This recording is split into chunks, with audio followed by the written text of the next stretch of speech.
Hello, everyone. Greetings. Welcome to Star Trek Picard Season 3, Episode 4 review, the no-win scenario. All right. Well, we're late. I apologize for that. But we're here now, and let's talk about it. I had to watch the episode again. And as I have stated many times before, while Star Trek Picard Season 3, I don't think is like perfection. I don't think much is. Okay. What's perfection? Raiders of the Lost Ark. The Godfather. That's 10 out of 10. But it is the gift that I didn't think we'd get as Star Trek fans ever. Especially being constrained and surrounded by Kurtzman Trek. This episode went right into Strange New Worlds, and you see the difference, because I was watching it on Paramount Plus, and you see just the absolute difference. Just within minutes, you got Pike going, we're going on a mission. We're not going to die on this mission, and maybe we can make some friends. And I'm like, okay, yeah, I see the difference already. This is a very good episode. It's very dramatic. It's very character driven. Shaw's got a great moment. We'll get into it. There is an F-bomb that I am totally against and remain against, but I'm against them saying shit too. So that's gonna be a little problem. Oh, look. Oh my God, ladies and gentlemen. I'm like an hour late. And we have been trying to get this guy on one of my channels forever. And here he is. Dave Cullen. What's up, brother? Can you hear me? Maybe I can't hear him. Hang on. It could be me. Say something, Dave. I don't hear Dave. But it might be me. Let's see. You know, it might. I hear you. It might help if I had the right settings, but I always just assume it's me, Dave. No, not this time, my friend. How you doing? Good. Running Thank late. you for having me. Hey, thanks for coming on. Sorry, I'm late. Had some unforeseen distractions, like legit distractions, but distractions before the show started. So, here we are at episode 4. I know you put out a review today, which I tried to resist. I'm going to watch it after because I wanted to keep my head clear for this episode again. First thing I noticed, and it's probably my monitor. I usually watch my stuff on my TV, but I watched it on my monitors. Like this was darker than the stuff I got to see early. I don't know what they did. But maybe it's just the difference of platform or whatever. But it was a little darker for me. You don't mean thematically darker. You not thematically. I mean, like, I had to turn out all my lights, and I saw it fine after I turned out all my lights. Yeah, look, it's one of the major criticisms we've all had, and very rarely have I heard people say, "Yeah, I really like the darker aesthetic because it reminds me of some submarine film or The Hunt for the Red October," or whatever. And the thing is that, like, you know, it's so weird because even before this episode, the corridor set, the brig for some reason, and the sick bay are all really well lit. Okay, the brig is better lit than the bridge. Yes. But the bridge always looks like, you know, the life support has failed. You know, it's bizarre. And in this episode, it really has. Like, they had to switch it off and everything. So it was particularly bad. And then the scene where Riker goes to Picard in his quarters, it's very red. You Yes. notice this? It's like a Yes. pinkish, purpley red. Yeah, it's very dark. So you look, they made, I think they made the wrong choice, and I think it's strange because I don't know who was saying it before, that maybe they went with a darker look because for budget reasons they were trying desperately to hide. Maybe there's a slight lack of confidence there. I don't know. They have a lower budget now. They're trying to go for this very gritty cinematic look with the series, but that it doesn't really make much sense because the first time we saw that set, it was introduced in the first episode of season 2, which was the Stargazer. It's the same set. I mean, they barely redressed it, and it was actually pretty well lit under normal lighting, like pre-red alert lighting was actually good. You could see everything. It was fine. The colors are well saturated. It was a mistake. It was definitely a mistake this season to do this. And I think, you know, if it looks like Kurtzman Trek, some people wrote it off as like, oh yeah, look, it looks like it. It's there's some swearing. There's the Raffi stuff in the beginning. So it took a while for you know, you're telling people just give it a chance. It does improve. All those negatives do gradually while away, but yeah, I could see why it was a bit of an endurance for people to some degree when they saw all of these little holdovers from New Trek, you know, little reminders. I can assure you things get brighter. I mean, like, and honestly, I don't know if it was something with Paramount Plus today, because the one I had seen before definitely was brighter because I compared them. So, well, I got the impression that I don't, you know, I don't get Paramount Plus here, but I get the impression that, and I could be wrong, maybe there was an issue, but people were complaining after episode 2 that the saturation had gone up crazy on Paramount Plus on some of the platforms. And I don't know whether that was done deliberately and maybe the production staff weren't alerted to this, because what it looked like they did was that they boosted everything for that episode across the board, not just individual scenes. And it obviously affected things. You know, it affected the end credits. It affected certain details, which were sort of certain colors, certain finer details in the image would have been blown out. But they're aware. I look, the series was clearly filmed the way it was filmed on set, and then there was obviously then the color grading done afterwards, which probably didn't help whatever choice they made. But I don't think it's too late for them to maybe do something in post for DVD and Blu-ray release. Maybe I don't know. Something to ask them. Maybe to ask Terry. Yeah. We'll ask him. It's fine though. Like, I figured out what was good. You know, once I turned down all my lights and I got to see everything. And my biggest gripe really wasn't, because I know the movies are shot that way too. You know, the original series, I hate to call it original series, Star Trek movies are shot pretty dark too. Not that dark, but they're shot pretty dark too. It's a criticism, but it's not my biggest criticism. My biggest criticism has always been intersectional feminists, freaking incompetent matriarchy, foul-mouthed Star Trek, that in this dystopian era, where, you know, it's with just no plot points, no consideration of logic.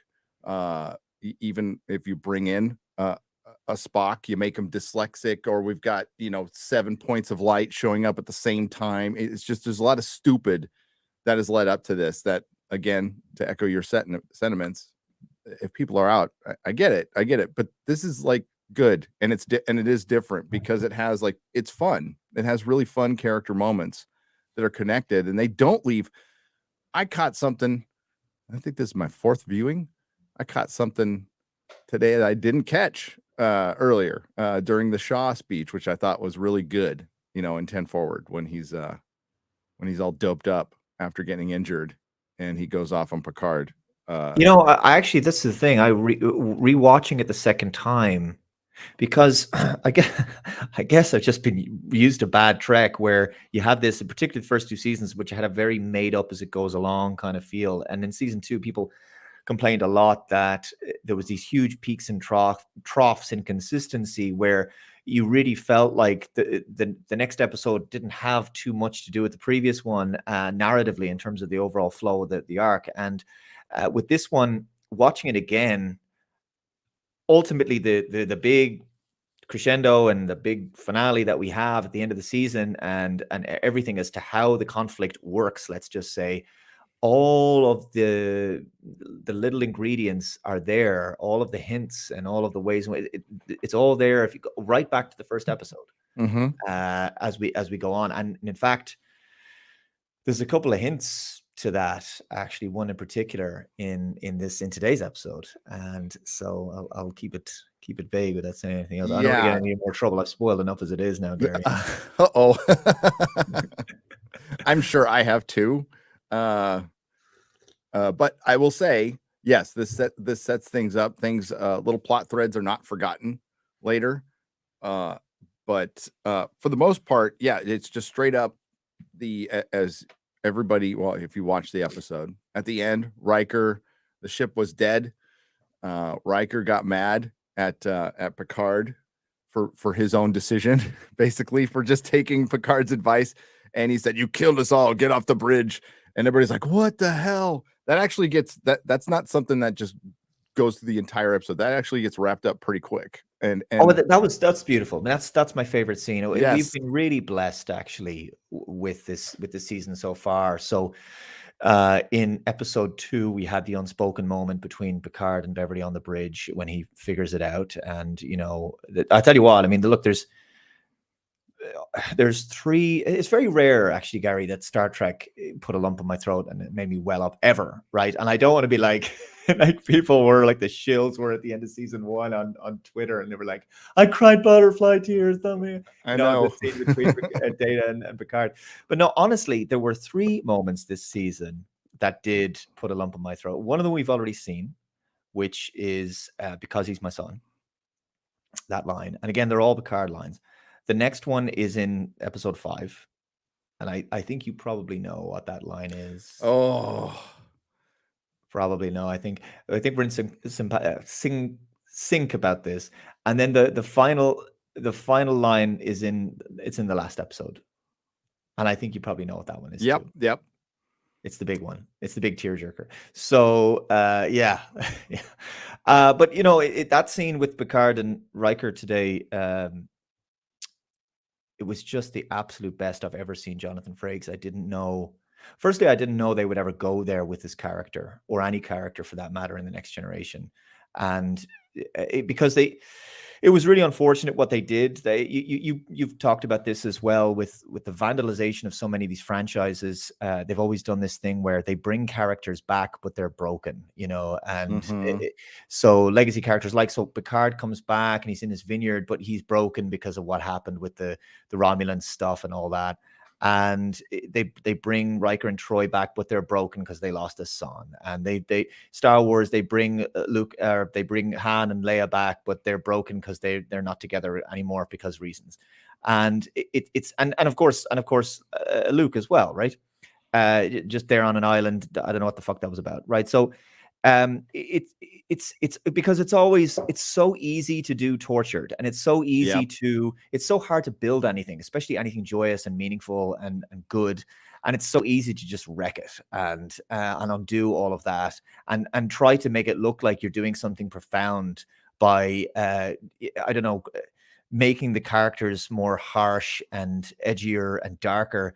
And it's just freaking lazy, and it's a sign entirely of the times. Like the real talent is actually going against the grain of the current trend and the current zeitgeist and doing something genuinely different. And very few people are actually producing science fiction that's supposed to be, I guess, like universally optimistic. And Star Trek always did that, which is why it's so tragic and it's so egregious and unforgivable what they've done to this franchise, from Discovery to. Actually, I think as Discovery, as bad as it is, because it went on for 5 years, and thank God it's finishing. But really, I think Picard's first season, in my opinion, was the absolute nadir of New Trek.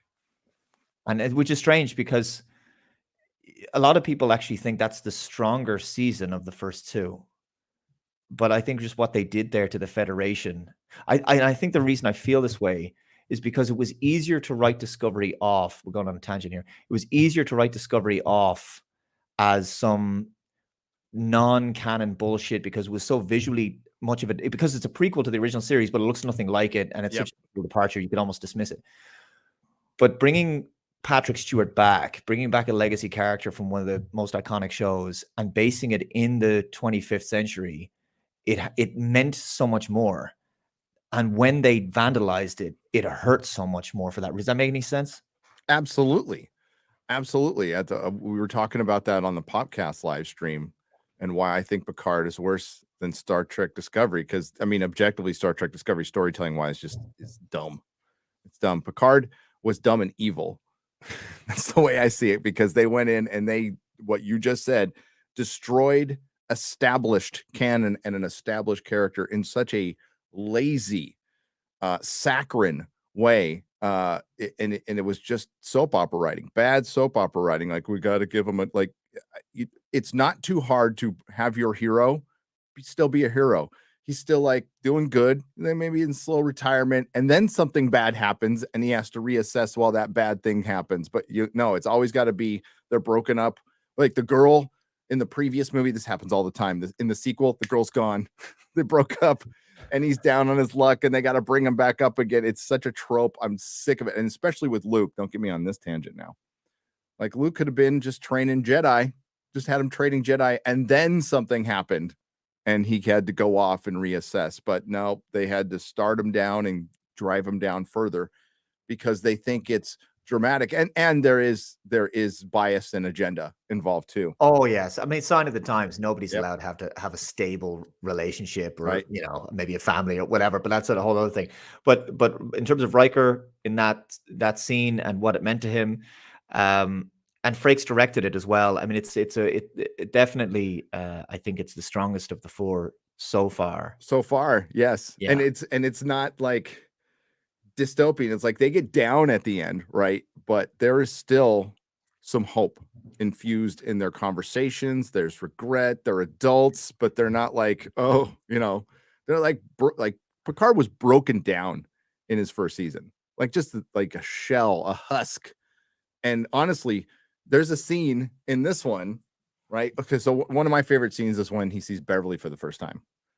Like when they make eye contact on the bridge, and it's like, like awake. I'll just say, I thought that was a good scene. And when he sat in the chair,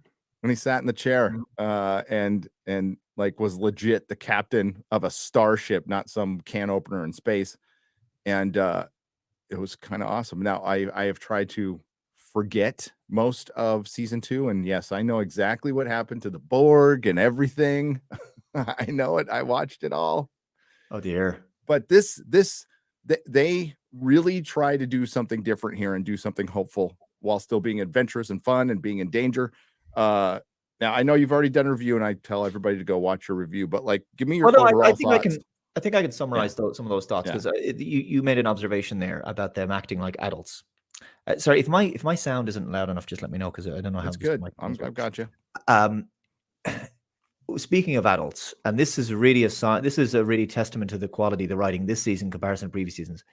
So we know that Shaw goes off on him when they're in the holodeck bar, and later they have to enlist the help of Shaw because Shaw has engineering experience and he's a great engineer. So they need him to help modify the nacelles as part of the escape plan from the nebula. And Picard goes to him, and instead of harboring serious animosity or a grudge or a shouting match or even a hug it out freaking moment that we've got with this emotional constipation that we get from all of these modern shows and New Trek, instead, see, Shaw is the kind of guy who respects people who stand up to him. That's what I feel. Mm-hmm. And Picard just goes there and goes, I need your help, even if you are a dipshit from Chicago. Uh-huh. And Shaw just is taken aback for a second. And he goes, nice. And that's it. That's all it's needed, because that's how guys would resolve their bullshit. That's how they resolve their issues. And they move on as professionals because they see the bigger picture. and nobody's like nursing like hurt feelings or any nonsense like this. That's another aspect, a subtle aspect of how much better Picard is written this season, despite the F-bomb, which was an improv by Patrick Stewart. And then, as you say, when he finally gets into the captain's chair a couple of times this season, or in this episode, and Riker looks at him, you know, with the just like a not just respect but love for his what I've always felt that Picard was a genuine mentor, almost like a father figure to Riker, you know, even though they're like both elderly men now at this point. Yeah. But and then of course the fact that you've got the component of the father son working together, you know, Jack. I mean, once again, this guy, I people said that he was it Downton Abbey? I'm not sure. Ed Spaliers. I haven't seen that, but this guy is a find. Like he is. I think he's going to be a superstar. He should have his own show because he has such phenomenal range. I was almost going to spoil something because I forgot that we were live actually. But there's a scene in the last episode where I thought, oh, if they still allowed it to be a straight white male, this guy could be a Doctor Who. You know that he's absolutely he'd be great. Oh, and when Picard and Riker resolve their little issue from the previous episode, it's done fairly quick. Now it's still a hopeless situation, right? So we start the episode with a flashback. Picard's eating dinner and it looks at the same bar as 10 Forward. Is it 10 Forward? I'm pretty sure it is. Yeah, this is a thing. I mean, there's a line like later in present day when he's with, so obviously himself and Jack needed to have their sit down in this episode, a proper heart to heart, and they do in the bar. And there's a line when Picard says, do you want a different, I'll put on a different simulation if you don't like this one. And I'm like, they don't have the money, unfortunately. They don't. The bar, so the bar gets used a lot, unfortunately. The bar gets used a lot. And yeah, you got to remember back to, well, hopefully you just never saw season 2 and you're fine.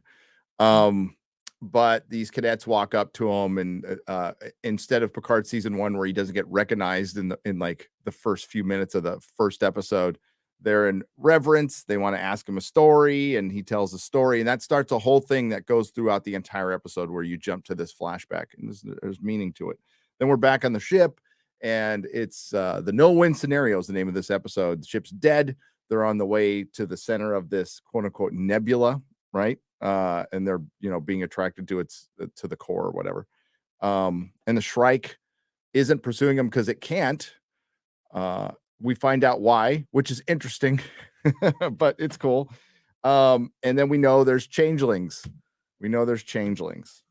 So Picard and Riker pretty quickly resolve their issue. Riker goes back, and Picard's like immediately trying to apologize, like, listen, Will, I'm sorry. And Will's all shush, be quiet. And then Will just tells him, you're right. You know, I was being too this guarded. is what I pointed out in my review too, because to me, when I was watching this the first time, I was actually very surprised of hold on a second here. We're having somebody deal with their mortality. Like we had, so Picard had a breakdown in Generations when he was like, now I know there'll be no more Picards, right? Well, technically there's a Jack Crusher. I suppose he could change his name to Picard if he wanted to, whatever. Yep. But the point is, he did eventually get a son, which is fantastic. But in that movie, you got a sense that he was grappling with his mortality. It's only kind of one scene and doesn't really make much odds really to his character flow overall. But in this episode, we actually had somebody addressing life and death and whether there's something beyond. Right. So Riker goes on about how you and I have been to the edge of space and all that. And I've never been convinced that there's anything after, as in after this life.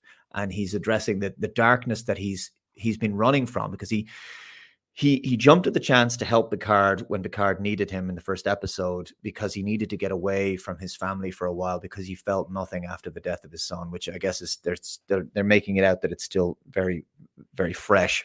Mm-hmm. And here he is again facing into the abyss of death, and to a certain degree there again is a mirroring of the Wrath of Khan, because Riker is in the Kirk position, and he is at the end of the episode. he has this epiphany, or he has this reconciliation, whatever you want to say, where his faith to a degree in himself and is restored, and that's why he has that moment with Deanna, because they witnessed a kind of birth with those aliens at the end, and some jumping to the end. But the point is, it ties together. It calls it back, which is that Kirk felt young again after seeing the birth of the Genesis planet. And of course, it had to do with renewal, the death of Spock, the creation of a new world. And then, of course, they undid all of that in Star Trek 3. But anyway, Yeah. the point is, because Star Trek 3 is literally the inverse of Star Trek 2 in every way, like 5 or 6 ways, completely inverse. So anyway, the point I'm making is that to my analysis, when the scene you've described, when Riker goes to see Picard and he talks about whether there's life after this, and he says, I've tried to shake that. In other words, he's tried to believe that there's life after this, because obviously when you've lost someone, you want to maintain that connection, and especially if a parent has lost a child, my lord, obviously you would definitely want to believe that you're going to see them again, that there's an afterlife, which is why people have returns to religion, or even just return to spirituality. So to me, without bringing in any kind of specific religious philosophy, Star Trek generally doesn't do that sort of thing, although it has touched on it with alien races like the Bajorans or whatever. You could argue that Riker is having a kind of spiritual experience there himself. Yes, absolutely. And it makes sense. You've got this older crew, and that's what they think about. And especially, I hope I never know. Losing a child would be the worst thing. And as long as you don't think about how he lost his child, you just go, I didn't see season 2. He died of something off screen. That's all you need to know, because if you find out any more than that, you might get mad. But they deal with it as best they can here by not referring how he died, just that he's gone. And it made this really cool moment. And at that moment, because I have never seen Picard and Riker, maybe because I'm just a original series that I like to call Star Trek snob, but I've never seen Riker and Picard as tight as Kirk and Spock. They were tight. They were friends. Yeah. I've always seen it as a very professional, close, but professional relationship. And it became something more, and something they should have done in the movies a lot better in past films that they pulled off here. And as many have said, Jonathan Frakes has never been better. Well, yeah, this is the thing that Terry said the other night in the podcast, which is that maybe to a certain degree, who Picard is relative to who he's playing off. And in the films, there was a big effort made to focus on the two popular characters, and the two most popular characters were Picard and Data. Mm-hmm. And that's why it was always them in the posters. It was always Data's subplot was always like significant enough, whereas Riker was, I felt in the films, was very pushed to the back. Mm-hmm. And so I think that's the reason. The fact that Brent Spiner still hasn't showed up is probably helping in this respect. It's giving, I think it's balancing, but as well as that, Terry spent a lot of time making sure that this relationship was the way that it was. And it's something that I've wanted to see for a long time, because it's really not there so much in the last time we saw them together. Actually, no, we saw them together on Picard as well, didn't we? Yeah, on season 1, but it felt like, well, it was tacked on. He was making pizza, but he comes in at the end, and they shot some lady as a captain in that, when they copy and pasted all the same ships. Yeah. At the end, when they were going to fight the space butthole and the tentacles coming out. I'm not kidding. Yeah, they just they hastily reshot that scene. So yeah, and it just and even Jonathan Frakes himself said at the time, he's like, I haven't acted in so long, I don't even remember how to act like this character. But obviously he's done some work. And I guess can we point out one thing? Jonathan Frakes loses weight throughout the season. He's in great shape by the end of the season. He looks good now, but he's looking good. He's looking good. So apparently he started losing his weight, and it just carried on throughout the season. But they're all given great stuff, yeah, and so much more meaningful, heartfelt stuff to do. I mean, not giving anything away, but LeVar's stuff in particular is very mature, and there's been a huge attempt. I heard in an interview, because people know that his daughters are in this, and that's known, right, already.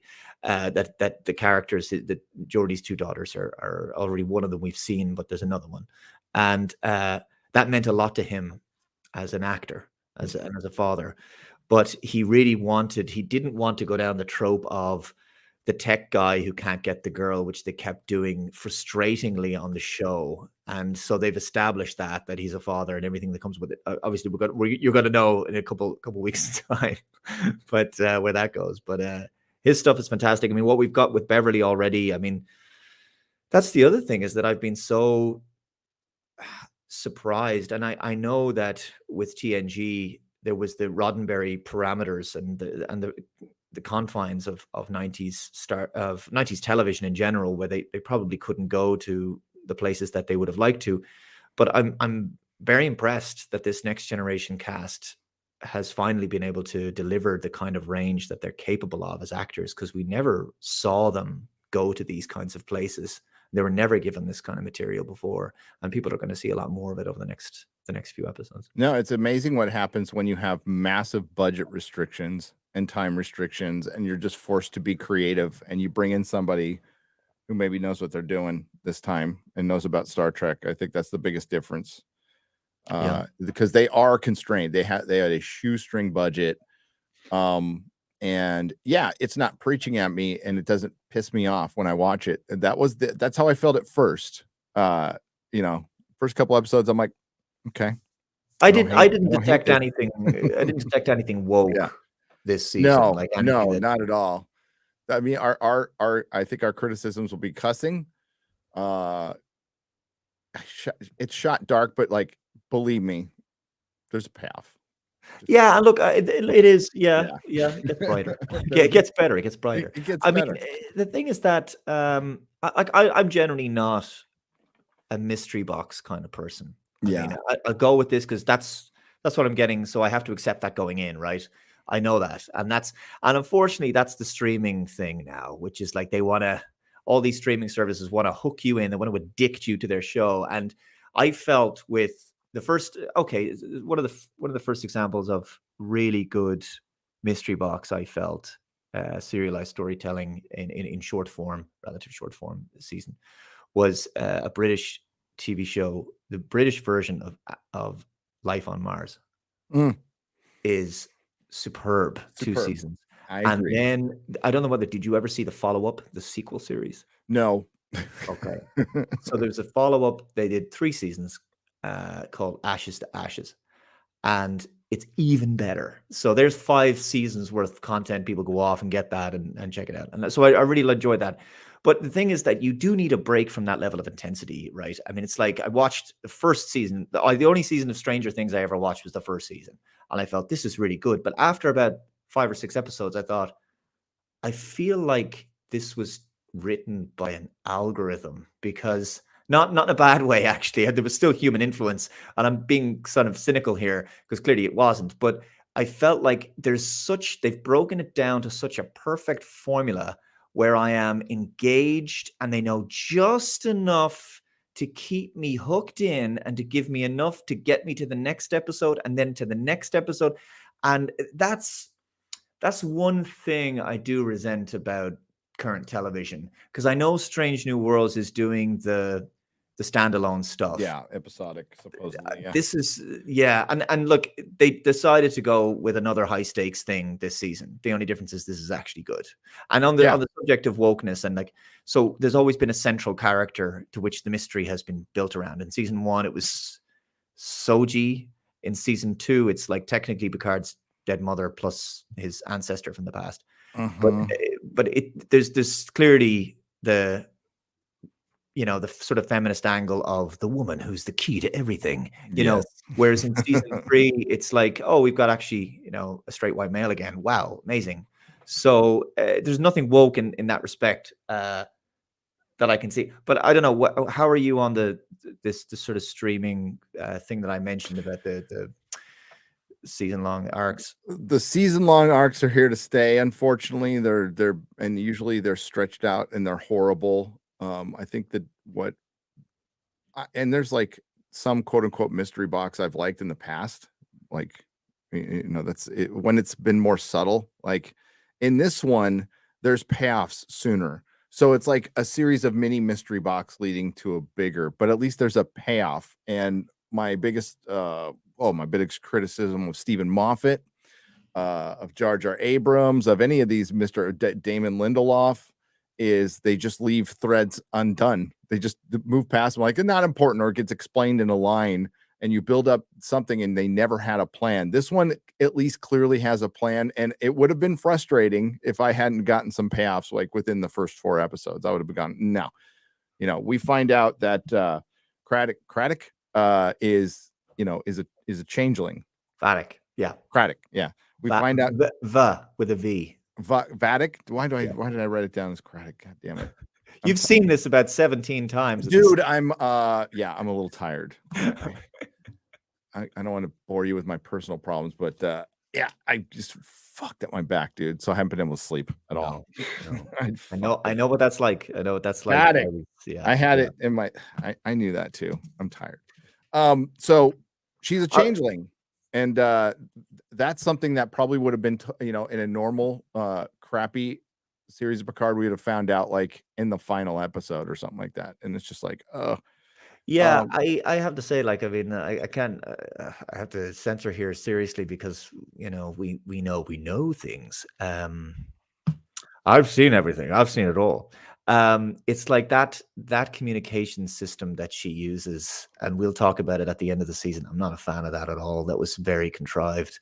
But yeah, I would have a lot more simpler suggestions as to how that could have worked. But as people are learning, there's more to this, and the threat is multi-layered. Initially, you thought it was just one thing, and now you're realizing there's more behind it, and you'll learn there's more behind it still. Yeah, she talks to she cuts her hand off and talks to a big fleshy face. Yeah, CGI goo head. I mean, that honestly didn't bother me. I'm like, no, it didn't bother me when I saw it first. I thought, well, this is interesting, weird. It bothered me by the end of the season where I went, wait, hold on a second. That's when it bothered me. But we'll talk about that after episode 10. Well, yeah, she's talking to her boss, basically. That's what I thought you were going to say it there for a second. No, just talking to the boss. So what we know already from watching the episodes is this is a splinter group from the changelings that could be radicalized. We're not really sure. And Vatic has a boss. That's all we know. That's a fleshy goo face that might be a changeling. Probably. That's what I assume. And then that's it. But it's just a quick scene because they have to get rid of the they find out that she tells her boss that we can't get Jack Crusher. They fell into the nebula and we can't pursue, and the boss says pursue. It's like, oh no, we can't. It's really like we won't come back, and we really can't go there with our tech, with the portal tech for some reason. So they say pursue. So they have to eject their portal tech, probably because they can't use it anymore. Like I don't know if they couldn't afford to slow use it it down anymore. frame by frame. It looks like a truck from the Daystrom station, fella. But yeah, so I think it's quite simple why they had to do that from a storytelling point of view, which is the weapon is too powerful. Yeah. We've got to find a way to get the Titan into the fight against the Shrike. So they were like, okay, it's like gravimetric distortions, and okay, I can buy that. It's whatever. Yeah, it works. Yeah. Listen, that shit happened all the time in the series. It happens like that's fine. I was like, okay, so they go and pursue. They're off to pursue. And in the meantime, we have like these character moments interwoven between we got to get out of this problem, and we have a saboteur on the ship, and it's a changeling. So 7 of 9 talks to Shaw. And like Shaw has a lot of character development that's really good in this episode. Shaw levels up even more. Shaw's definitely. I mean, it's like, I mean, it some people have said, and that maybe his speech at the bar was OTT for Star Trek. but nobody can deny it's a hell of a performance. And as to where it's going, as to where that's leading, and is that the reason why he had animosity towards Picard? Is it just that he was on a shit ton of pain meds? I don't know. But there's a nice callback there again when he says that, he talks about how Picard was Locutus, like he's the only Borg that was, so badass that to give him a name, and that he was over on the Borg cube setting the world on fire, which is a callback to the song that plays in the opening of the first episode. I don't want to set the world on fire. I just want to light a fire in your heart or whatever. So I often think that maybe did Terry choose that song because he's like, look, I'm not trying to set the world on fire here. I just want to make you feel something, right? And this is for the fans. So I feel that maybe that was chosen for that reason. But yeah, Shaw is given some great stuff and comes up with, I think, a pretty practical plan to hunt down this changeling, which is, basically, if you can get the bucket, then you can get trace amounts of the goo and get the computer to scan for it. So that's how she finds.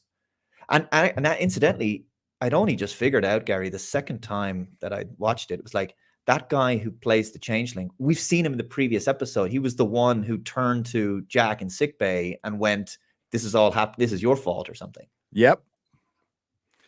Yeah. No, I caught a lot more too. We'll get to the other thing. I can't believe I missed it, but I get distracted at home.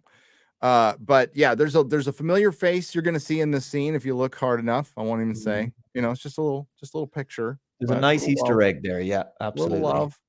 And yeah, Shaw is like whacked out of his mind on pain meds, so it does kind of make it funny. He's trying to like say, we need the bucket of goo, the goo stuff or whatever. And like normally that would be a normal person talking in Star Trek Discovery, but at least this guy's like hopped up on pain meds and says it. He's all, Beverly Crusher's a little liberal with the pain medication. So,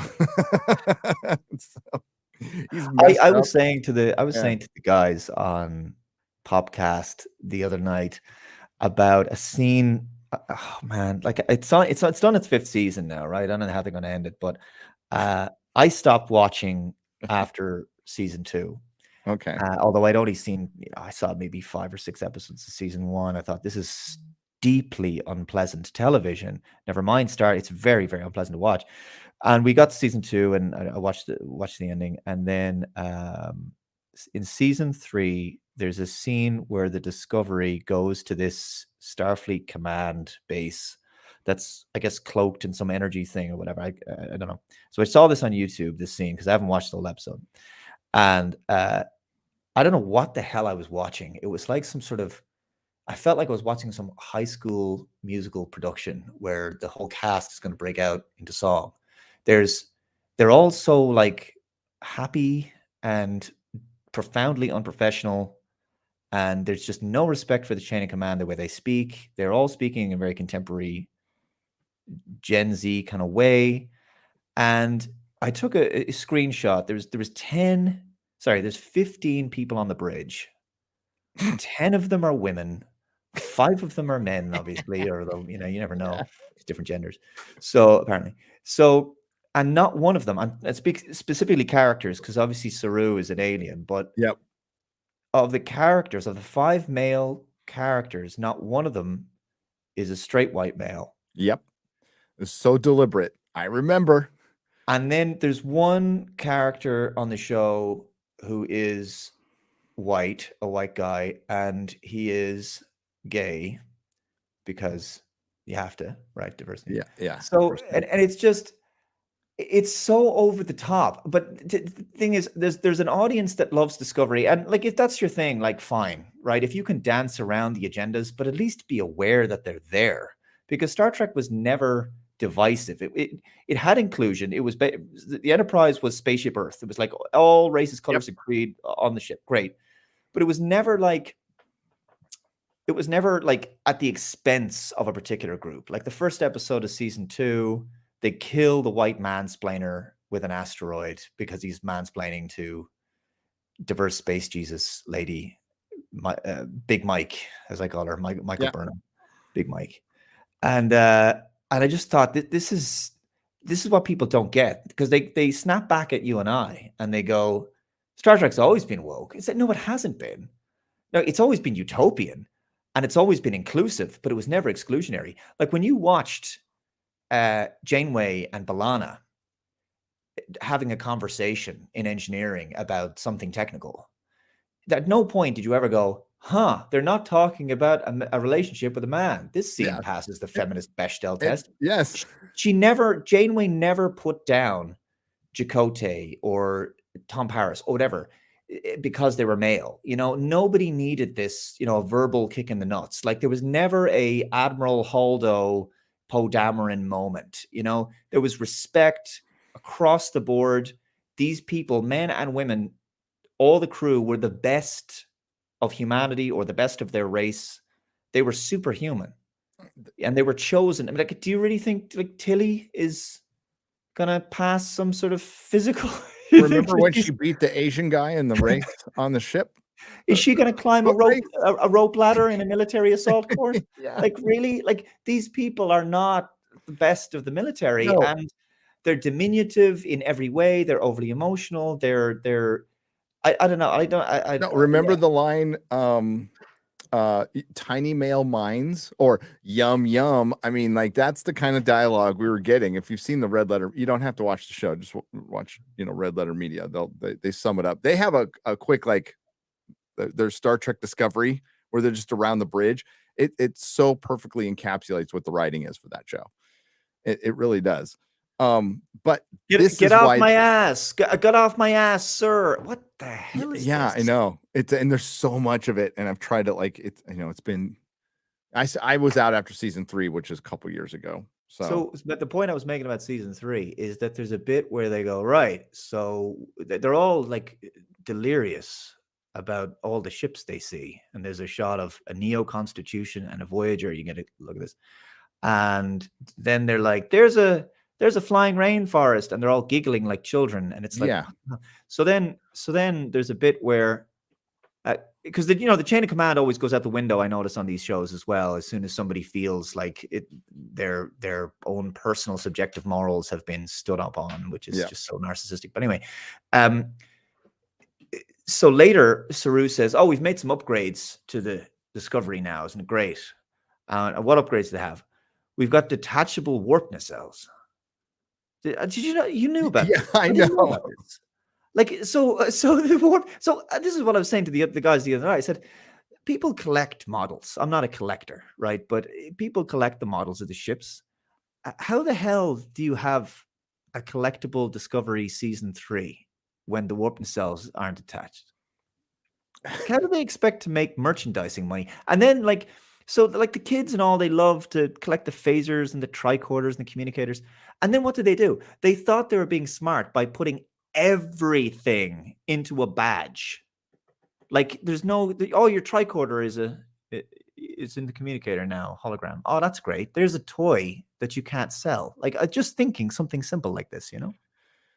Yeah, no, because this is just about churning out content. And I heard the Popcast guys, I heard somebody say, I don't want to attribute it, those are great guys, but they said, you know, Star Trek has a prominent place on Paramount Plus, and certainly it does. I mean, nowhere near like the Sheridan verse or anything here in the US, but I just want to remind everyone that CW, which was a broadcast network here in the States, and here in the States, our companies are for profit.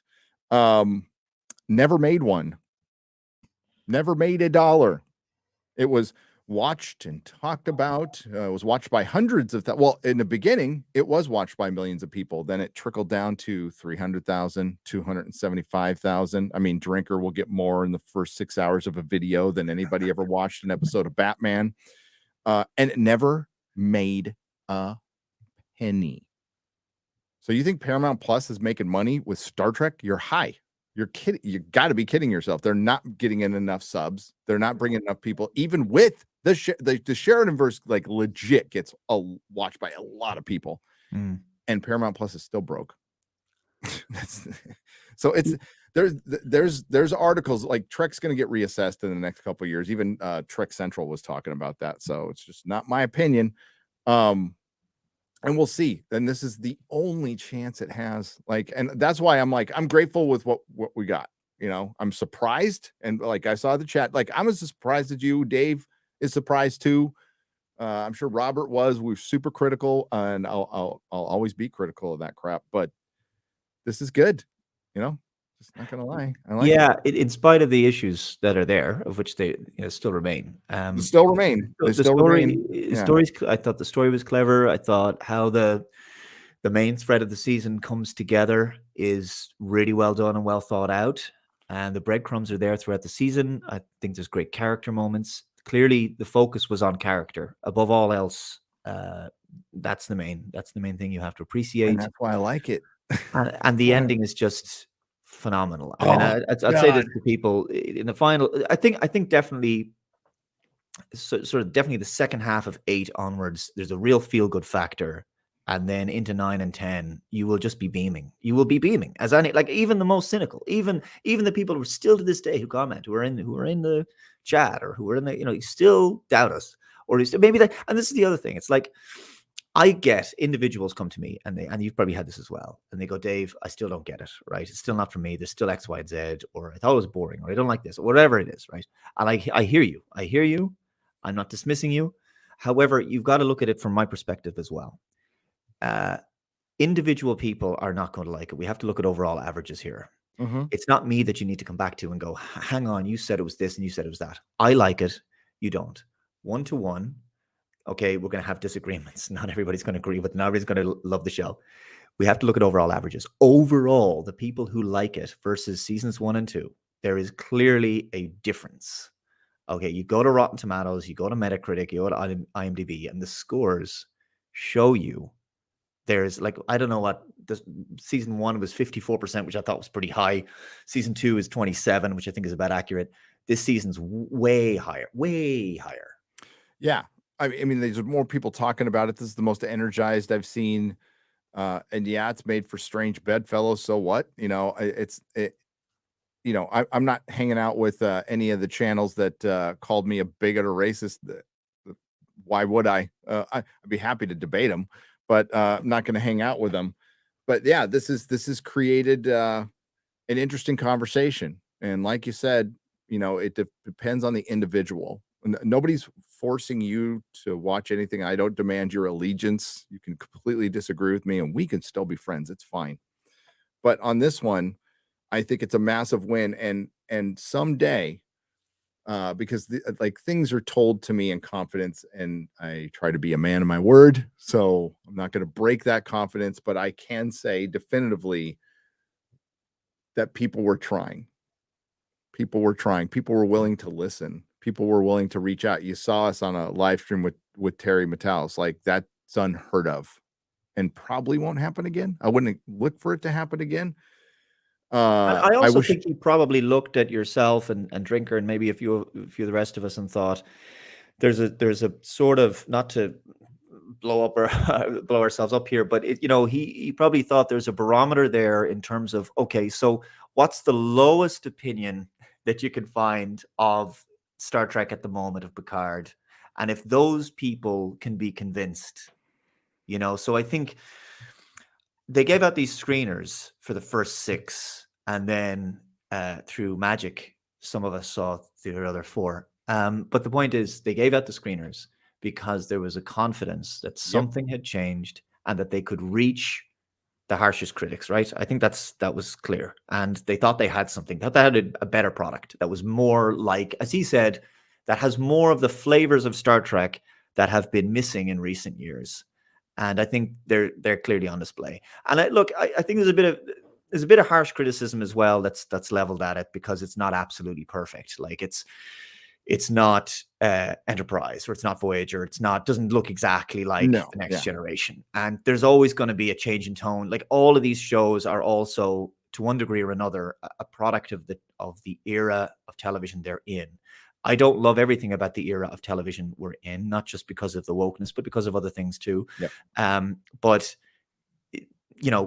it's an improvement. Take it or leave it. It's there to watch. You don't want to watch it, we're not going to have a falling out. And for those people who love Discovery, right? And maybe they dance around the agenda or it doesn't bother them, because some people watch this stuff, it doesn't bother them, right? They like this show, they like the sci-fi elements of it, they like whatever, they like the adventure. People who like the first 2 seasons of Picard, and you can find some. I'm not going to condemn you. I'm not going to even condescend or patronize you either. You want to sit down and have a beer and watch your favorite episode of any of these shows, and you can tell me why it's great, and we can still be friends afterwards. So, and that goes to people who are on the quote unquote other side. Like part and parcel of that conversation the other night, Gary, and you know the moment that I'm referring to. I'm not going to go into it or sort of recant, because it's not a big deal. It's not a big deal. But this is actually due to a wider issue. Unfortunately, this none of the sort of apologetics or the hedging or any of that would be necessary if we were living 15, 10, 20 years ago, where our society was much less divided. Unfortunately, people are much more divided politically. They fall into these ridiculous camps of left-wing, right-wing, conservative, liberal, whatever. And people identify based on their football team. Like that's how politics has gone. And then it's like, we can't be friends because you believe this and this and this, and it's too existential and la la la. So it's awful, but I hope that we can at least be united on the values of Star Trek, which I think were not there in the first 2 seasons, and I think are there now. And I think episode 4 to me shows that, especially at the end. And what to go back to the Riker thing, the guy reflected on what he did and what he said. He had a self-awareness. He apologized, right? He's a 3-dimensional character, right? He was the bigger man, like how Picard dealt with Shaw, and so on and so forth. Even Shaw at the end of that rant in the 10 forward bar, he's like, yes, sorry, great like, line. Yeah, he's like, at some point, asshole became a substitute for charm of whatever. Let me set this up. Okay. Let me set this up, because this is a good scene to talk about. Picard and Jack are talking. I almost said Jack Murphy. Picard and Jack Crusher are talking in 10 forward about life, because like, this is it. They're going to die. So I'm going to have a talk with my son. And it's a good talk. Jack is trying to avoid the subject. Then Shaw comes in all doped up on his cane. And he just starts going, you know when I first met your old man? Yeah, it was on the USS. Oh, I wrote it down. Constance. Oh my God, my notes. I can't remember the name of the ship either. Actually, the USS Constance, I think it was. During. Oh, that's not my notes. Jesus Christ. Oh, we'll get to the swearing, actually, because people have brought that up in the chat. Yeah, the swearing part I hated. Yeah, because he was talking about he was telling Jack a story about his namesake Jack. They were in the Stargazer, or the shuttle. They were in a shuttle. They commandeered a shuttle to go get laid, and they experienced a micrometeor storm, and they had to weave their way through it. And that's when Picard drops an ad-libbed F-bomb, and yeah, I think it's the. What, it doesn't matter what the ship is. My can't read my writing. Effing grueling hours. Yeah, that was it. 10 fucking grueling hours. It's like, no. But it gets followed up by something pretty good. Shaw comes in, and he was at the Battle of Wolf 359, right? So, he was on. Do you remember where you were at Wolf 359? Everybody remembers where they were. Everybody. Well, I remember where I was in 9/11, but. Yeah. So everybody like it's yes, it's a small universe. It's like almost as small as Star Wars, where you can run into R5D4. Sorry, I watched The Mandalorian. I couldn't even finish it. It's so bad, dude. But where was I? So he was at the better, but like it goes somewhere. Shaw explains that his ship was completely destroyed. They had one shuttlecraft with 10 spots. A random lieutenant comes up and points to 10 people and says, get in there. And he was one of those 10 people. So he's got survivor's guilt, and he's, why me? Did they make a mistake? I'm just a grease monkey. I'm just a dipshit from Chicago. And that's the line you brought up earlier. So Picard, takes it and goes, I understand, and walks out. And they like, I'm sure he's had to deal with that a lot, or some, when he did in DS9. But what makes it good is what Shaw says at the end, because there's a bunch of crew members in there staring at him, kind of going, "Whoa!" And he's all, "Forgive me. At some point, charming turned into asshole." Yeah. And and that's very much like his character from 12 Monkeys, by the way. But it really worked. And there's some great Shaw in the next one. I'll say that. Oh God, yeah. Yeah. Well, this is where his character like starts developing, we'll say. Because afterwards he helps 7 of 9, because they have to use the nacelles to vent that. We got back flashbacks with Picard talking to the cadets, which leads to another story. We've got Riker really dealing with abandoning his family because of the death of his son, and he's not feeling, and he's having kind of an existential spiritual crisis, and he's trying to leave a message to Deanna Troi, and he's having difficulty doing it. In the meantime, they're all about to die. They're trying to figure out the saboteur. The Shrike needs to go back to pursue them. Mm-hmm. And it all culminates while they're going towards the core of this nebula. There's energy waves. There's energy waves that are making the lights go on the ship. Yeah, that's the moment where you're like, God, this is what the show could have looked like, right? and honestly, in the screeners I was given, it was much brighter. It's much brighter. So I don't know if it's streaming. What screeners you got? Well, I mean, I watched them in my home theater, so okay. Not everybody's got a home theater. I understand that. But we also have to talk about what was omitted in this episode, which is that I have to remind myself, Raffi and Worf aren't in it. Nope. Yeah. It is all Robert Meyer Burnett said it right. It's a bottle series. It's a bottle series. It's done on ships. That's what Star Trek is, and I'm totally okay with it. I would have liked if they just had a bit more money, like that scene at the bar. If they'd been able to do some, I think what it needed was some visual break. Like if they'd been able to even go to the holodeck and do something in the sunlight. I don't know. It's maybe something like Dixon Hill or whatever, or a period piece or something. Isn't it great that they wasted all the money on Star Trek Picard season 1 and 2 that were that shows you? Like, I know they obviously, to save money, they shot in their own backyard in Los Angeles, but it's still, firstly, it's that doesn't save them money. It doesn't yet. Yeah, it's an expensive city to film in, and secondly, location shooting costs a fortune anyway. You could shut down streets, extras. I mean, it's crazy, and to waste it on such a garbage story is tragic. And they were forced to film in LA by this was in his interview article. I did a video on it like 4 years ago by Patrick Stewart. It was Patrick Stewart, and they just went, okay. It's a character-driven episode. Shaw has a great scene. Picard and Jack have a couple of great scenes. But so the flashbacks lead to one thing. Picard's, which is funny because Patrick Stewart in real life like made a point to say, "I hate being interrupted while I'm eating."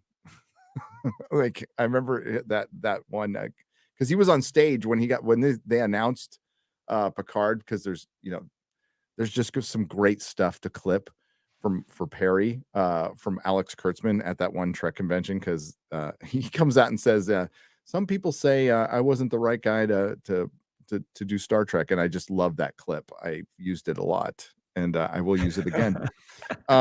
But yeah, in that speech, he's like, I don't like being interrupted, but it's a bunch of cadets interrupting him while he's eating, and then he's reminiscing, and it's pretty cool. But you find out like that Jack had the opportunity to go visit Picard and meet his dad, and he decided not to. Yeah, this actually, you raised a good point there, because I really wasn't expecting that conclusion, because initially all you're getting is like this. So this flashback, he's in conversation with these cadets, and that's all well and good, and you think that okay, there's some interconnectivity with the primary story, but you don't actually realize what it's really all about and why we keep going back to that 5 years ago until the end. So young Jack, or even younger Jack,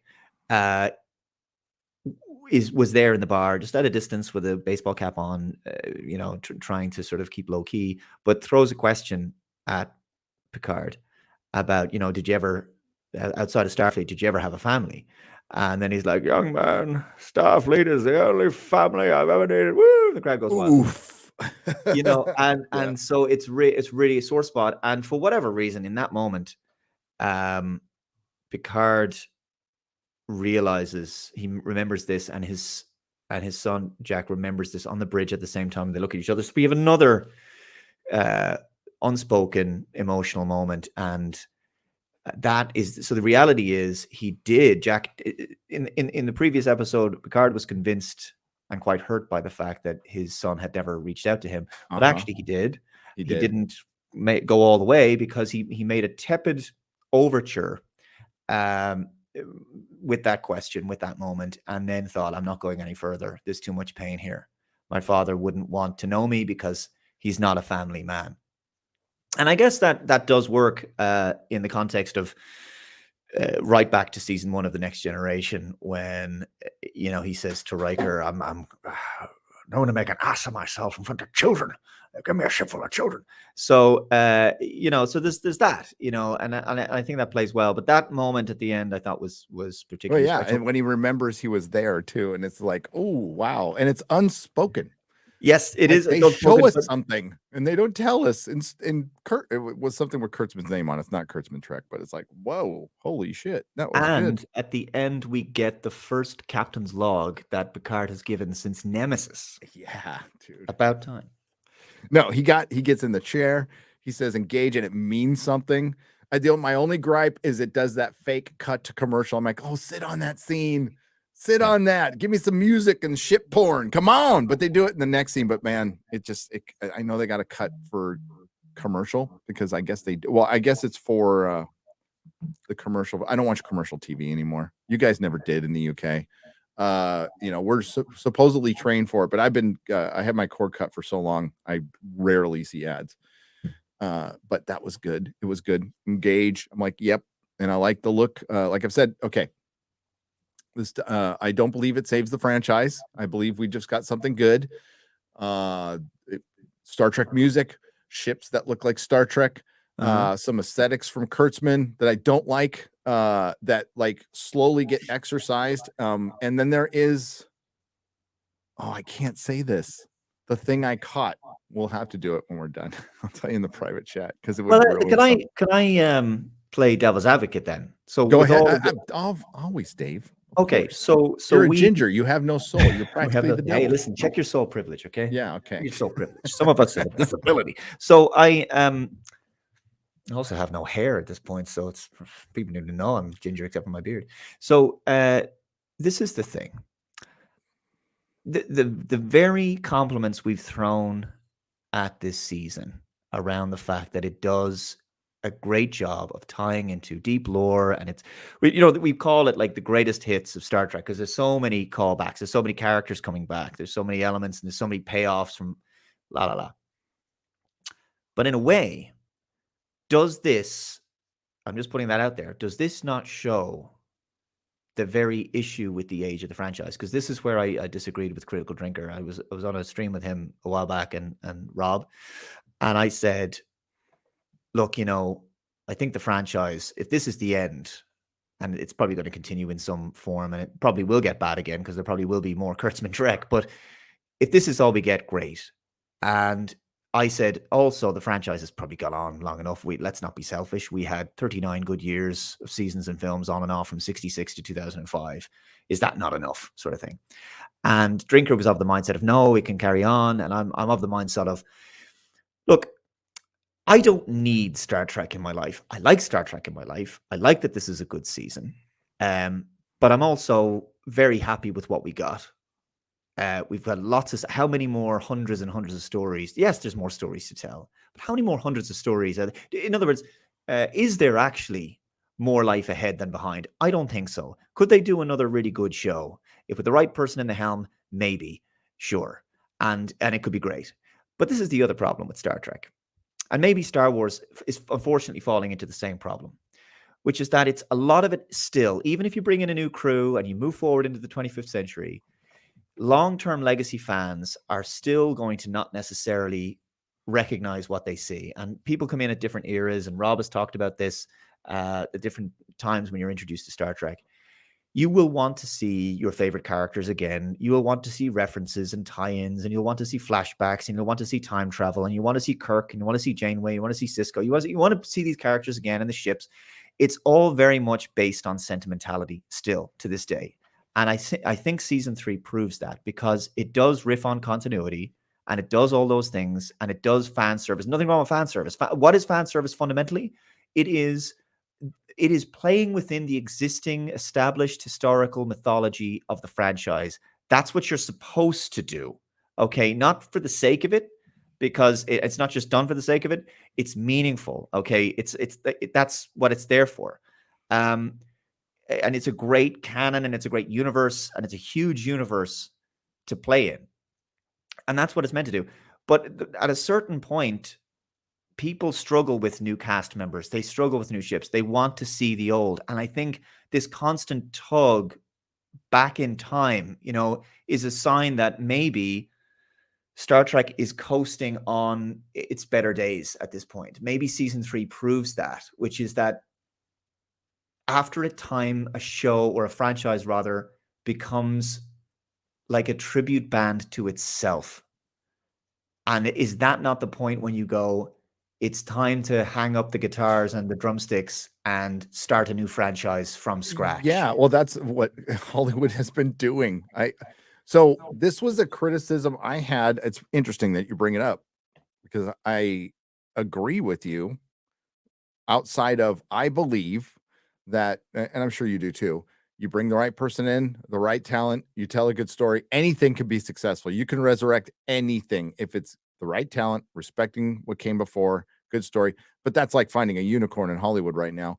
And Star Trek was spent even before Jar Jar came in to destroy it. He made it worse. But Paramount, they pulled their shenanigans with Enterprise, right? We all know about those, and kind of ended it quickly, and that did absolutely nothing for 4 years.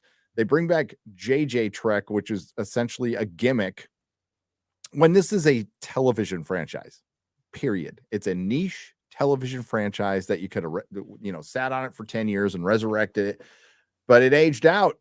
It aged out like comic books did. And like Star Wars is right now. I mean, the door is closing on Star Wars awfully quick. It's pretty crazy. And I actually think that it was more difficult for Star Wars, because the core content that you had, these original 3 films, it was perhaps more limiting, because Star Trek and Star Wars are very different. When you get right down to it, there's a particular set of code and conventions that both of them are meant to work with, visually, stylistically, thematically, everything, and tonally. Star Trek has made the wrong tonal decisions lately. It could be argued as well that Star Wars has, but I think Star Wars looks and feels more like Star Wars than Star Trek has. Now, I'm not saying that it's as good as, because it clearly isn't, right? Star Wars is nowhere near the mark that it used to be in its heyday. But I think that universe is harder to add new flavors to. Star Trek has more variation. Yes, there's more Star Trek. I mean, live action. There's just more, a lot more. And you're right. And you can do, like, you can tell so many more types of stories. You can do something dark one week. You can do a bottle based. You can do a planet based. You can do a comedy. You can do something in the holodeck. There's so many different types of stories. You can go back in time. Star Wars has a very confined set of parameters. It's not necessarily a bad thing, because again, it's about constraining. Oftentimes, the best creativity happens when you're really up against it, and so writers really have to rein it in. But it's gone down the Disney route in a way that has really been very destructive. And I'm not like a big Star Wars fan. I've seen them all, Although I haven't watched the shows, I haven't seen Mandalorian or Andor, so I'm kind of out of the loop on these Not missing productions anything. in particular. People like Andor. I didn't, but people like it. Right. So people have compared it. They've said, is season 3 going to be like Andor for Star Wars? You know, is this going to be like that it's good, but people won't watch it because they're burned out on what's come before? Maybe. Big difference is this pushes the story forward for the first time. And if, like, again, just block everything out of your mind and just see this and you're fine. And I think that's a majority. I think the majority of people checking in right now did not watch all of season 1 and 2 of Picard. Maybe watched a couple episodes and dipped, like my wife. But here, so Star Wars has fewer iconic characters within its franchise, and don't argue with me, EU people. I feel your pain, but Star Trek has, but within its franchise, has more iconic characters, more TV shows, more live action. It's just got more. It's got more.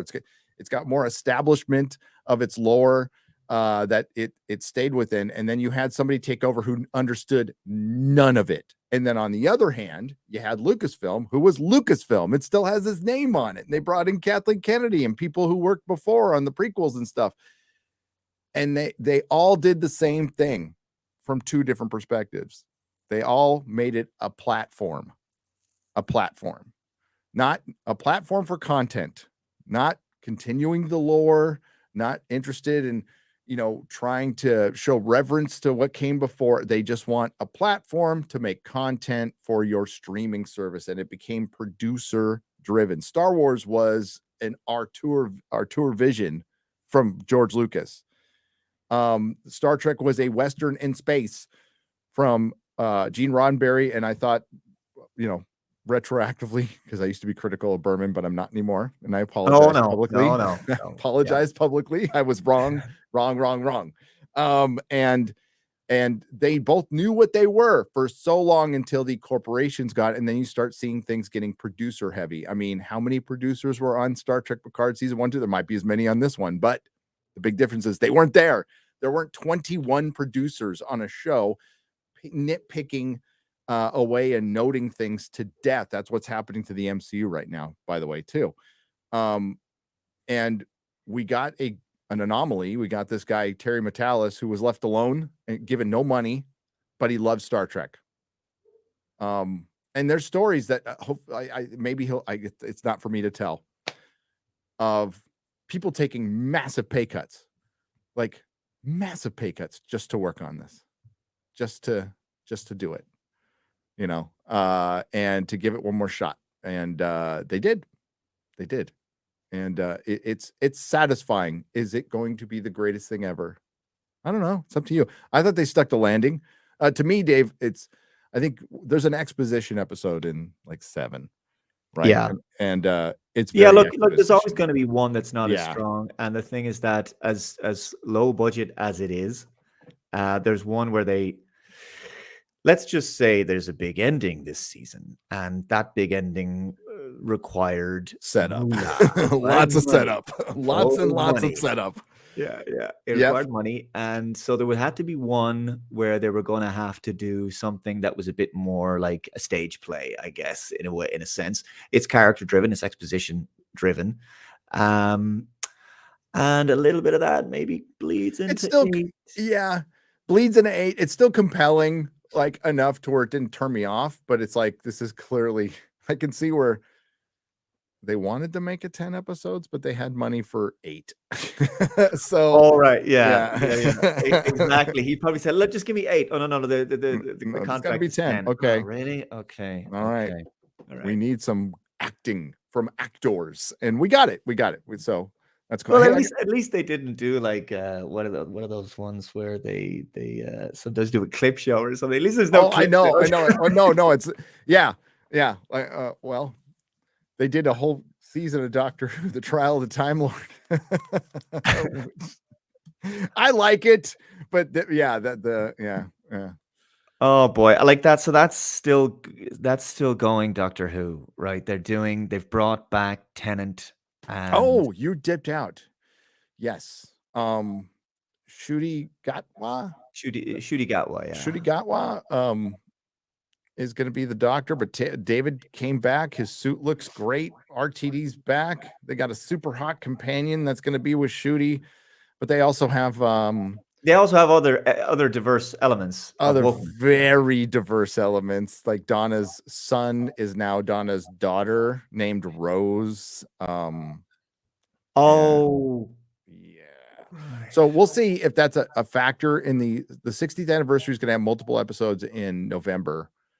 That's weird, because I would have liked if they did one where they just Tennant, a couple where Tennant is on his own with another companion, and where he's just, that's it. It's not just a few standalones with him, and then lead into the introduction of the new guy. But if this is successful, they are going to, RTD has said, like, the one thing we've asked for is, like, can we get like a 8th Doctor miniseries? And they're talking about that if it's successful, but like, it's got to be successful. And the first line out of David Tennant's mouth has got to be, that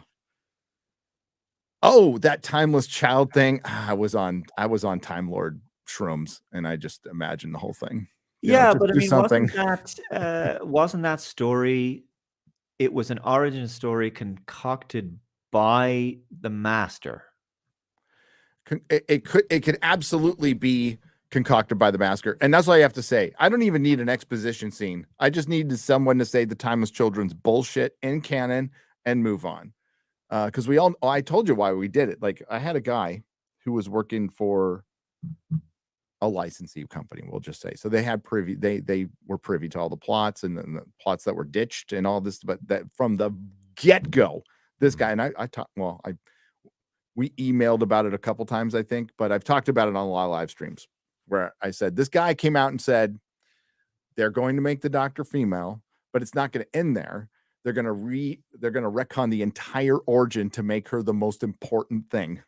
And look, it's the same. They did this with Spock. Spock wasn't Spock, but he was Spock because of Michael Burnham, and let's rewrite his history completely. And so it's all happening at the same time. We have Star Trek Discovery doing this with Spock, and we have The Last Jedi coming out, and then we have this Doctor Who thing where they're just essentially doing the same thing, which is murdering your legacy characters. It's like, stop.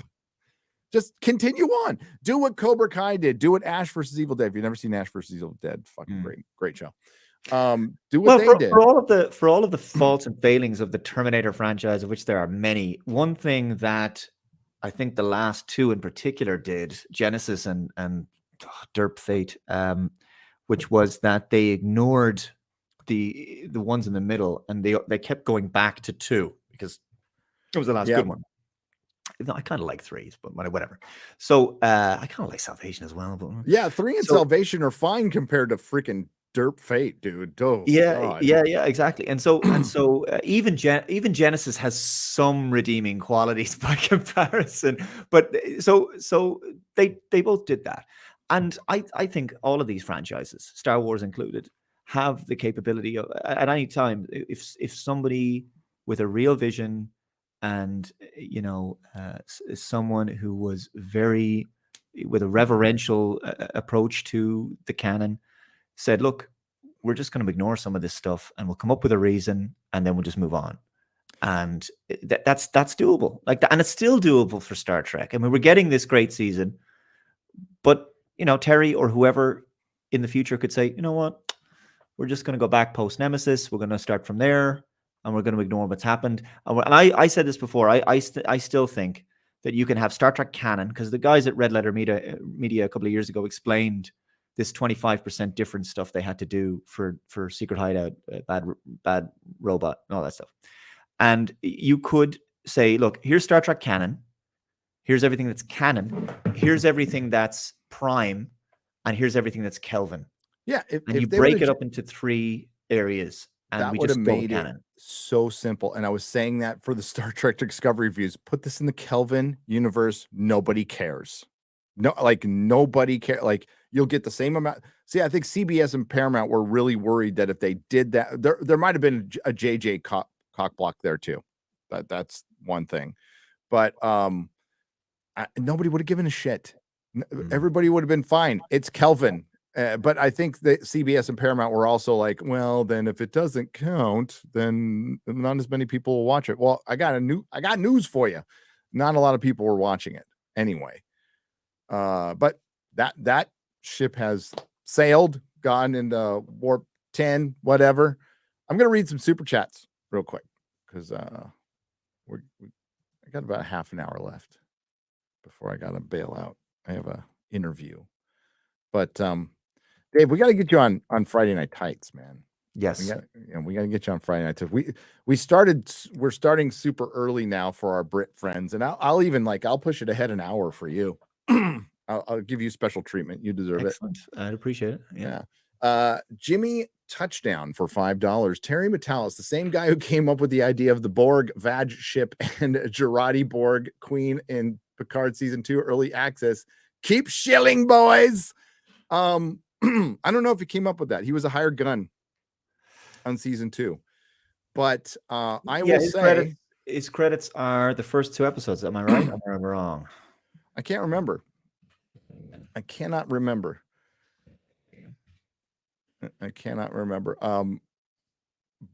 But please call me a shill all day long. Please. He's got writing credits on the first 2. The Stargazer wasn't the worst thing in the world, although it was still all over the place because we just kept moving around.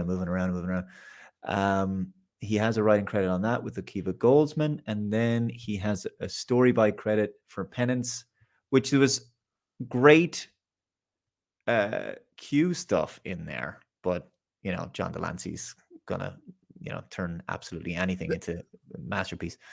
And Shaban and Akiva Goldsman. So there was a few on that, but he wasn't the primary showrunner, and he was, as you say, effectively just an employee who had to, you're given what to write, and you have a very narrow set of parameters.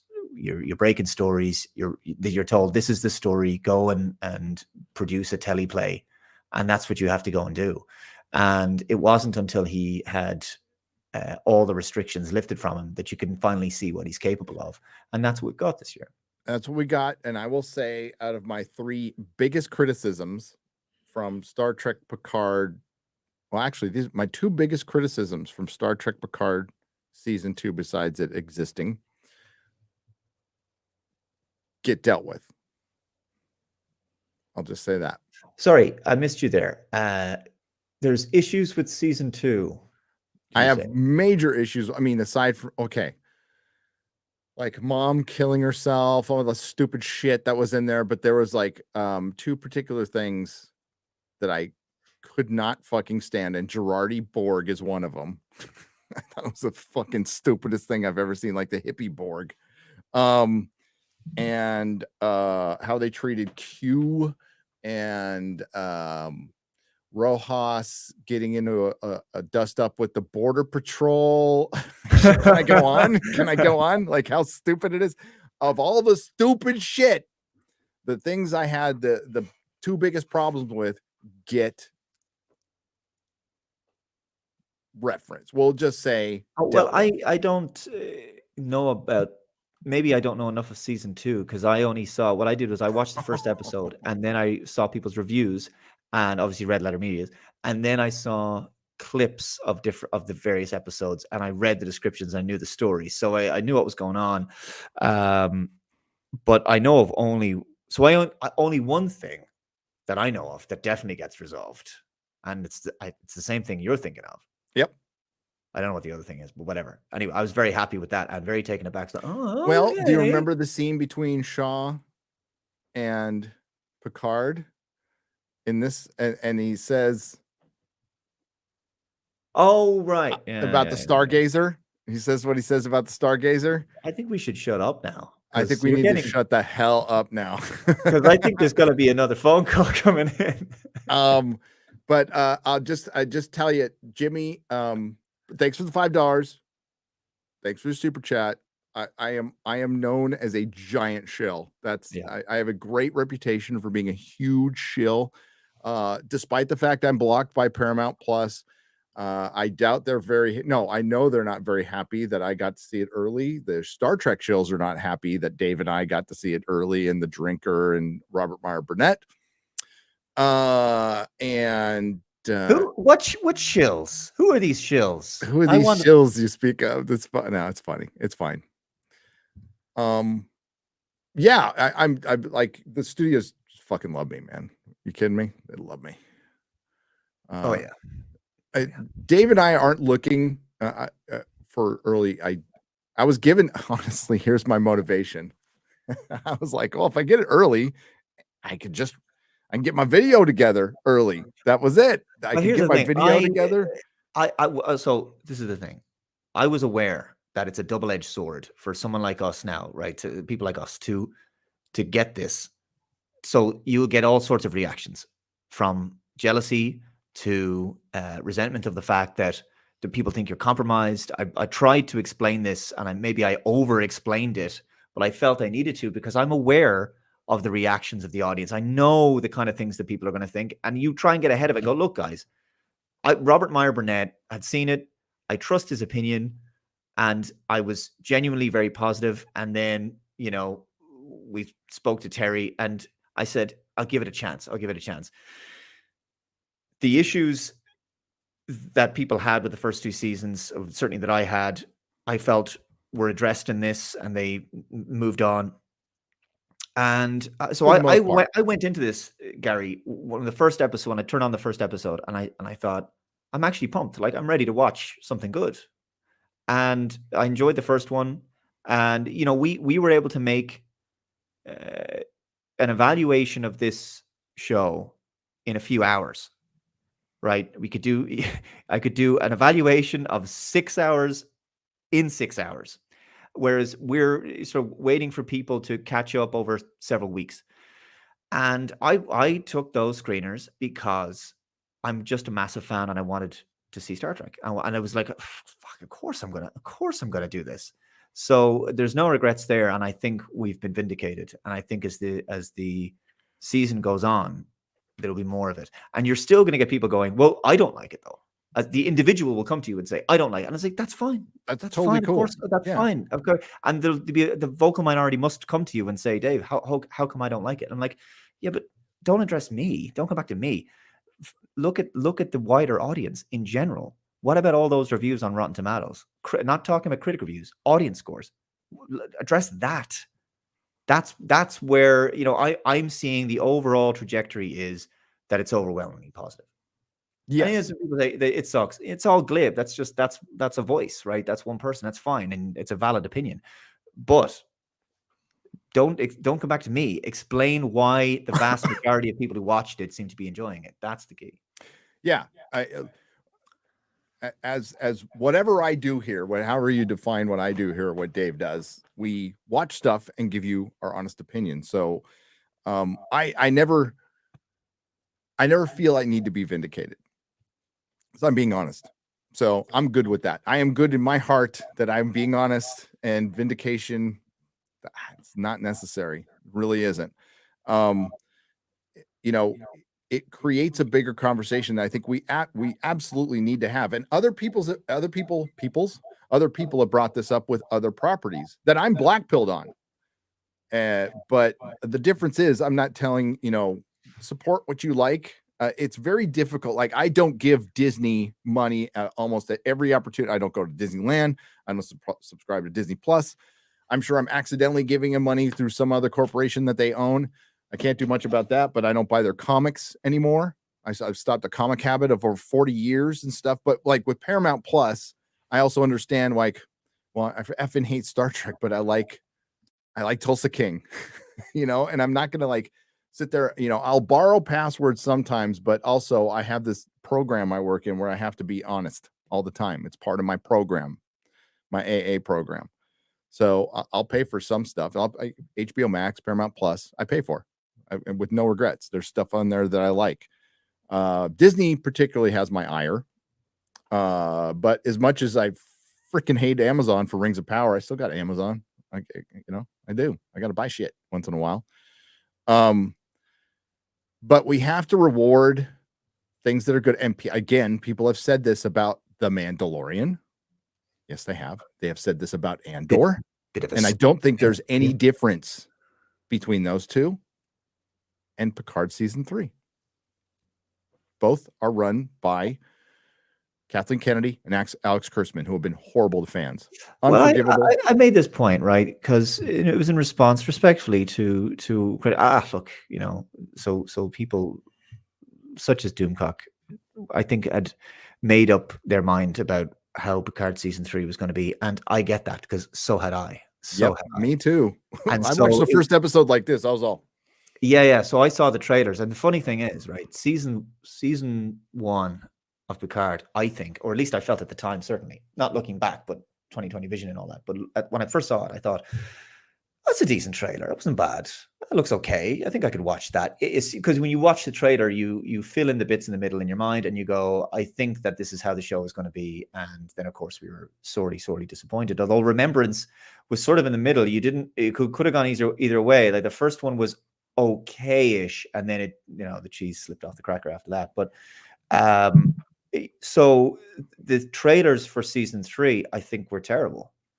I didn't like them at all. And so when I looked at it, I thought, okay, the dark edgy thing, the lighting, the whatever.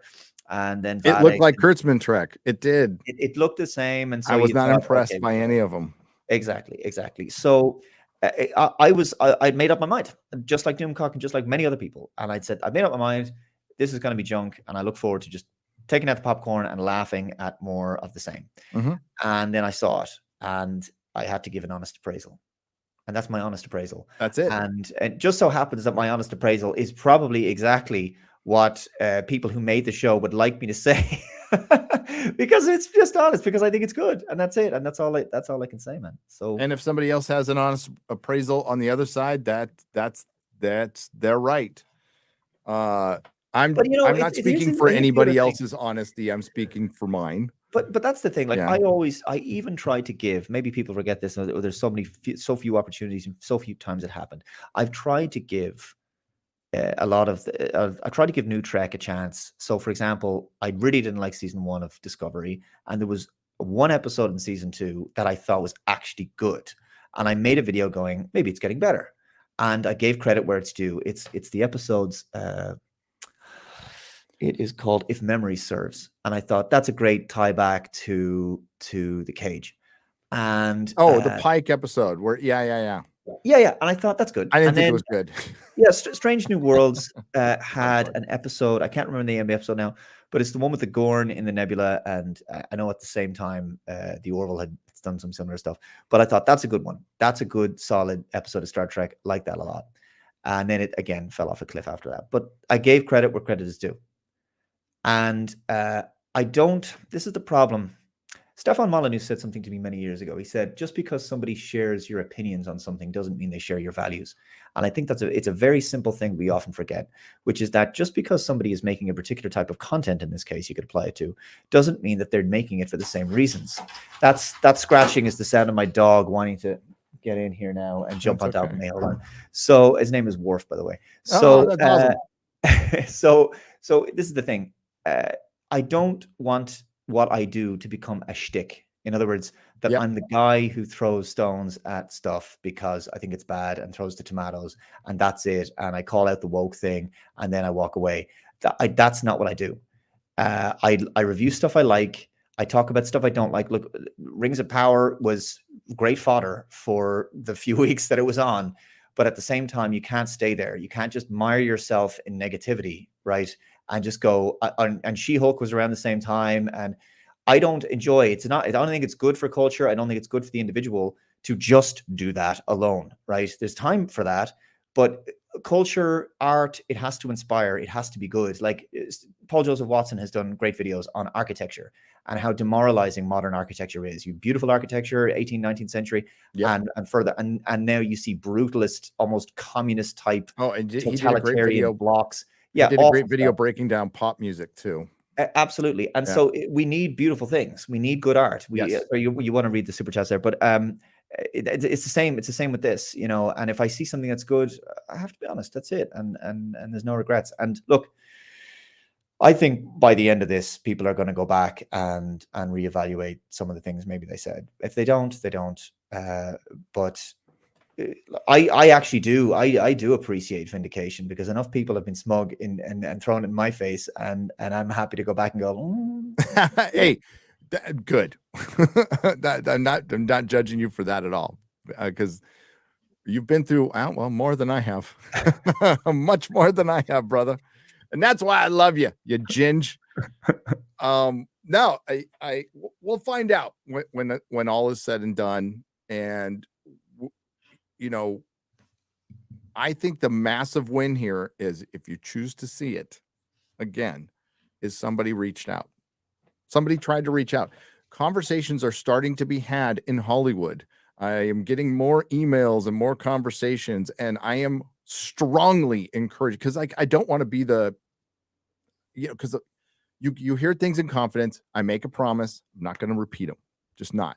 I want to be open with you. So I don't want to tease you with a bunch of shit. So what I try to do is encourage them, and they can't right now, to talk to you. Like, start your own YouTube channel, do an interview, do something, get out there, say it in your own words. People hear it from me. I am still very easily dismissed. I understand that, with the labels that have been put on me, and you too, Dave, for many, many years. It makes it easier for our detractors and critics to absolutely dismiss us without engaging us in any kind of discussion.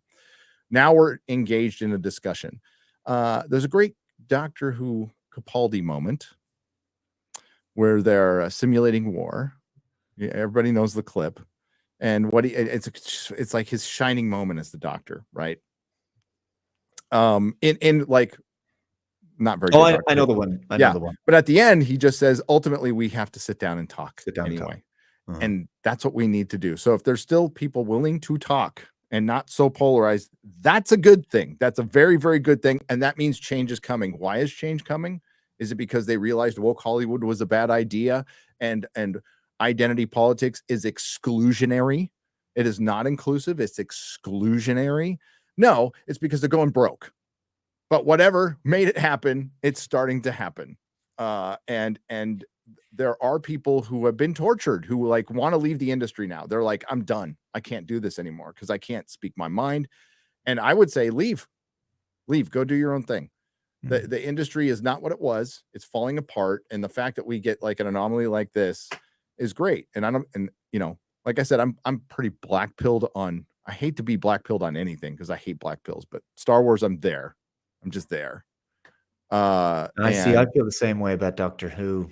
Yeah. That's going to take whatever about Star Trek. Like, going into this, I thought we're never going to get the best the best case scenario is they reboot and they forget these last 14 years and they write it off, like I said, Terminator style. And I thought, now I don't think they're going to do that. That would be great if they did. But at the end of 3, at least I could say that Terry has gotten Star Trek to a far better place, that it can be reformed, if not rebooted and reset. And so you can go, you can see now from this point forward, you don't have to worry about Picard's an android anymore, right? Because that story is put away in a box. They've tied up the TNG thing, and so it's grand, right? That's all fine. So we can move forward with the next generation or the next era of the 25th century. And it's a clean enough slate. And maybe we can dance around some of the other nonsense that happened some other way. Like, you still have to deal with, I always say the burn and the Burnham. You still have to deal with bullshit like that. Somehow, I don't know. Yeah. Big Mike. Oh, Michael and I mean Michelle. Hey, Chef Nick Nero for $19.99 says, 2 of my favorite streamers. Wow, Dave, your videos scare the shit out of me on is it BitChute? What is that word? BitChute, maybe? Been watching both of you since 2018. Are you on BitChute too? Yes. Okay. Is that where you know what? I kind of phased out on BitChute. Now I'm gonna have to go back knowing you're there. Is that where you get the political stuff? Because I just watch your pop culture stuff on the YouTubes. Mm-hmm. Okay, gotcha. I'll have to go back there because I know Styx is there too, and he seems cool. Dave has woken up many people and thankful for it. Oh yeah, Star Trek just started watching original. There you go. Watch the original. That's fine. That's fine. I have been inspired to go back and watch TNG, and I was like so out on, like, the crew was saying some stupid shit, and hold on. So how much of TNG have you watched? Oh, all of it. Oh, you watched all of it. Yeah, I watched it in syndication when it was airing, like, live, and then I've gone through and watched it 3 or 4 times since then. So I've got my Blu-rays that Robert Meyer Burnett worked on, and I'm just about to. I'm on the 3rd episode for season 1, but I'm gonna binge all of them now. I'm gonna go straight through to freaking DS9. And did I hear correctly that you weren't really sold on Enterprise? Not sold on Enterprise. No, people were. When I started my Star Trek reviews, people were like, well, you got to watch Enterprise. I'm like, I didn't like Enterprise. I didn't like it. So I didn't watch the rest of it until 4 years ago. And I thought season 3 and 4 were decent. Yeah. Still not my favorite. It's not at all. I like Voyager more than I like Enterprise. That might make some people mad, but no, I actually grew to really like Enterprise. But I think it was the first series of that era that finally had the budget to do a lot of stuff they probably couldn't do practically from a production perspective in the other shows. But 3 and 4, again, like, it seems to be something with Star Trek. It takes 2 seasons to get. You're a Voyager shill now, are you? You're saying positive things about Voyager. You're shill now. Totally shill. Lance Johnson. That's it. Notice how he mentioned DVD, Blu-ray. Oh, he wants you to buy the Blu-rays, the Next Generation, folks. That's it. That's it. Because Robert Meyer Burnett threw me some cash to shill for him. Oh God. It gets residuals. Hey, wait, it gets better. It gets better. Jimmy Touchdown has given us 2 super chats, one for $5, one for $10, for $15 total. Thank you, Jimmy Touchdown. Crappy production, reuse of terrible Stargazer Bridge for the Titan, reuse of awful LA-10 forward set that Picard just found last season. LOL, felon Gary shilling for Kurtzman Trek, 4 episodes of Picard, all low-budget bottle episodes with contrived, nonsensical plots. Did Kurtzman promise to expunge your convictions? No, because he didn't have anything to do with the show, and he don't like me. Yeah, so this is the point I was going to make earlier on, right? The personnel make the difference, which is that, so some people were saying, see, it's still Kurtzman Trek, and doesn't really matter whether it's good or not, and that sort of thing. And it's like, hold on a second. Paramount also produced Top Gun Maverick. Now, some people have said they don't like this comparison that I'm making, but I think it's valid. Because Skydance worked on it as well, who also worked on Star Trek Beyond. And people will say, well, see, the difference there is, okay, Tom Cruise's production company and Jerry Bruckheimer production company worked on Top Gun Maverick. Yeah, exactly. That proves my point. It's the personnel working underneath Paramount that make the difference. In this case, you go a layer deeper. It's not just the personnel working under Paramount. It's the personnel working under Secret Hideout that made the difference. So that's the reason why, in this case, Terry Matalas is Tom Cruise. Yeah. I mean, the only compliment I'll give Kurtzman is he allowed Terry Matalas to work on it, but I think he's one of the heads of the multi-headed Hydra franchise destroyer. And that has not changed. And he did a show. Kurtzman was involved. I don't want to speak out of school here now, but wasn't Kurtzman involved in the TV series Limitless? Am I wrong? Maybe. I'd have to look. I know he's involved in Fringe. I liked Fringe. I thought Fringe was okay. He was involved in that. He wasn't the only producer, mind you. No. But that show, right? I know we're totally off topic here. That show, which got canceled after its first season, actually had a lot of potential. I mean, the name should imply limitless. And you know what? What did they do? Now I don't think he was like the prime producer. There was lots of producers on there. Todd Phillips is involved and lots of other people. But and Robert Orsi. Yeah. Orsi, is that who pronounced it? So he was involved in the JJ films. And they just turned it into like a conventional cop show, FBI show. Like this guy has this drug which you can do anything on, and that's what they did. That's what they did with it. So anyway, sorry. No, I remember Limitless. Yeah, he's like very good at concept. They're probably, and these are concepts that are probably repurposed or straight up, in my opinion, taken from somebody else, which he has shown.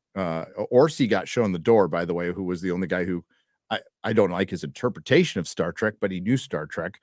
And I think he's a creative hack. I think he's a total creative hack. Yeah, and, that show Limitless, there's a lot of love for it in the comments there, and it was watchable. Like I watched the whole way through. I enjoyed it. But there was another show actually that had 2 seasons and a special. This is going to get a lot less love, I'd imagine. Was Timeless, and that show had huge potential and a great cast, and it was woke. Yep.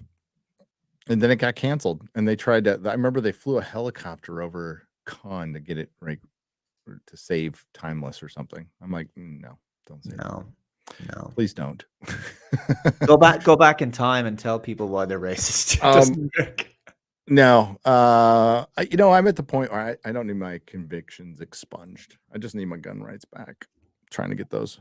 Eric K for $5. You all do understand that the future they do not know about low power, high light output LED lights. They cannot light the ships. Yeah, there's a little bit of a problem with that, but it's not the biggest problem. Dr. Scooter Jones for $19.99. Hail Gary. Hello, Dave. Anyone else sick of Picard getting blamed for Wolf 359? Picard was captured and assimilated. It's not like he's willing to help. He willingly helped the Borg. Great episode. Loving the season. That's a genuine criticism. And that's when I was watching it, you feel like turning on. You do realize that if you'd been assimilated, you'd be doing the same thing as well, Shad. You know what I mean? Like you don't have control over your own mind, let alone your number one is a former Borg. Yeah. But you find out. I think it's not that he really blames Picard. At the end of that, he's got survivor's guilt. Can I just because we're on the thread of 7 of 9 in the Borg? Can I throw this at you? Because I said this to Terry and he liked this actually. I actually really don't understand why 7 of 9 has not dropped as part of her rehabilitation and getting out of the collective and casting. Because, her childhood was stolen from her by an evil force. And she was made to do terrible things, assimilate, mass murder. Her parents were taken, her whole life, her parents were taken as well. And I can't understand why the choice wasn't made for her to become Annika Hansen. And the reason is because I was thinking Muhammad Ali said that his name Cassius Clay was a slave name. That's what he was named after. Yeah. And he changed the name to Muhammad Ali, and that's how I saw it. And I also saw it as, and I suppose this is fitting, LeVar Burton, Kintu Kunte, right?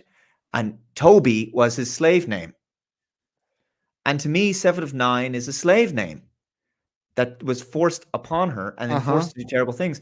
So if anything, slowly but surely, she became more human. She would reconcile with that. And I know it was established that she preferred the name 7 of 9, but I always thought that she was going through a kind of second childhood on Voyager and then maybe an adolescence, maybe later, and that she would grow. Do you know what I mean? I think this would have made more sense so that, let's say, this is what you could have had on this show.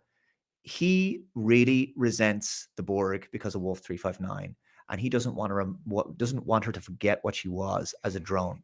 And he calls her to needle her. He calls her Commander 7, or is it Miss 9? Is it right? So he's going on like this, and she's like, "No, look, it's Commander Hansen now. Oh, you'll never forget. You'll always be what you were. That sort of thing. We'll never let you forget what you were." Yeah, that would have been better. Made so much more sense to his arc and to her arc and to hers. I agree. I think it's a plot point. A lot of people are interpreting that a lot of different ways. We'll just say, including dead naming, which that wasn't the case. That was one person's interpretation. Which was one person's interpretations, and it's wrong because it's straight up a plot point that we can't say. But I agree with you, Dave. I do. It wasn't my favorite. The fact that she's still angry, after all this stuff, the fact, and then it just reminds me of like they didn't let her in the Federation in the previous seasons, and I thought that was the dumbest. I also don't like this, like it's so lazy. I'm still trying to find my place thing. I know it's like you're like in your 50s.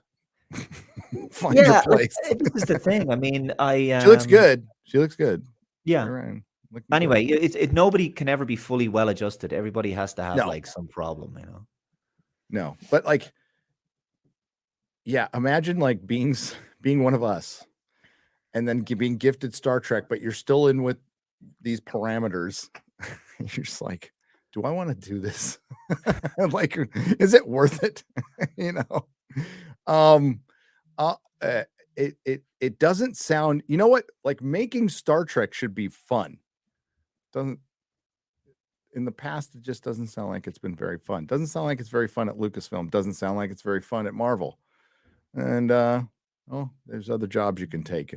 Nobody's, you know, especially with the Marvel CGI people complaining. Like, I understand it, but you're also not going to the salt mines. You're making pixels. So get some perspective. DB for $1. Oh, it's £1.99. It's proper money, Dave. When is Dave coming on FNT? Much love to you both. Well, I will contact you soon. I am kind of a pain in the ass to get a hold of. That's why X-Ray Girl exists. Because I'm kind of a magpie. I'm like, once I get into like video mode, I shut the world off. And you know, I read as many emails as I can, but like I actually spend exorbitant amount of time watching other videos, reading stupid articles all day, breaking down and analyzing the MCU video that Marvel put out yesterday, which was hilarious. I couldn't have edited better myself. So, do you? Speaking of the MCU, from the trailer again, trailer's deceptive. Secret Invasion looks maybe promising. Yeah, like if it's like the one that looks the least MCU, but they really toned down Daenerys. Why am I blanking on her name now? I'm blanking on her name, but you'll know it, chat. Like I said, I'm tired. But Daenerys Targaryen's in it, and she is a major part in it. So we'll see. We'll see.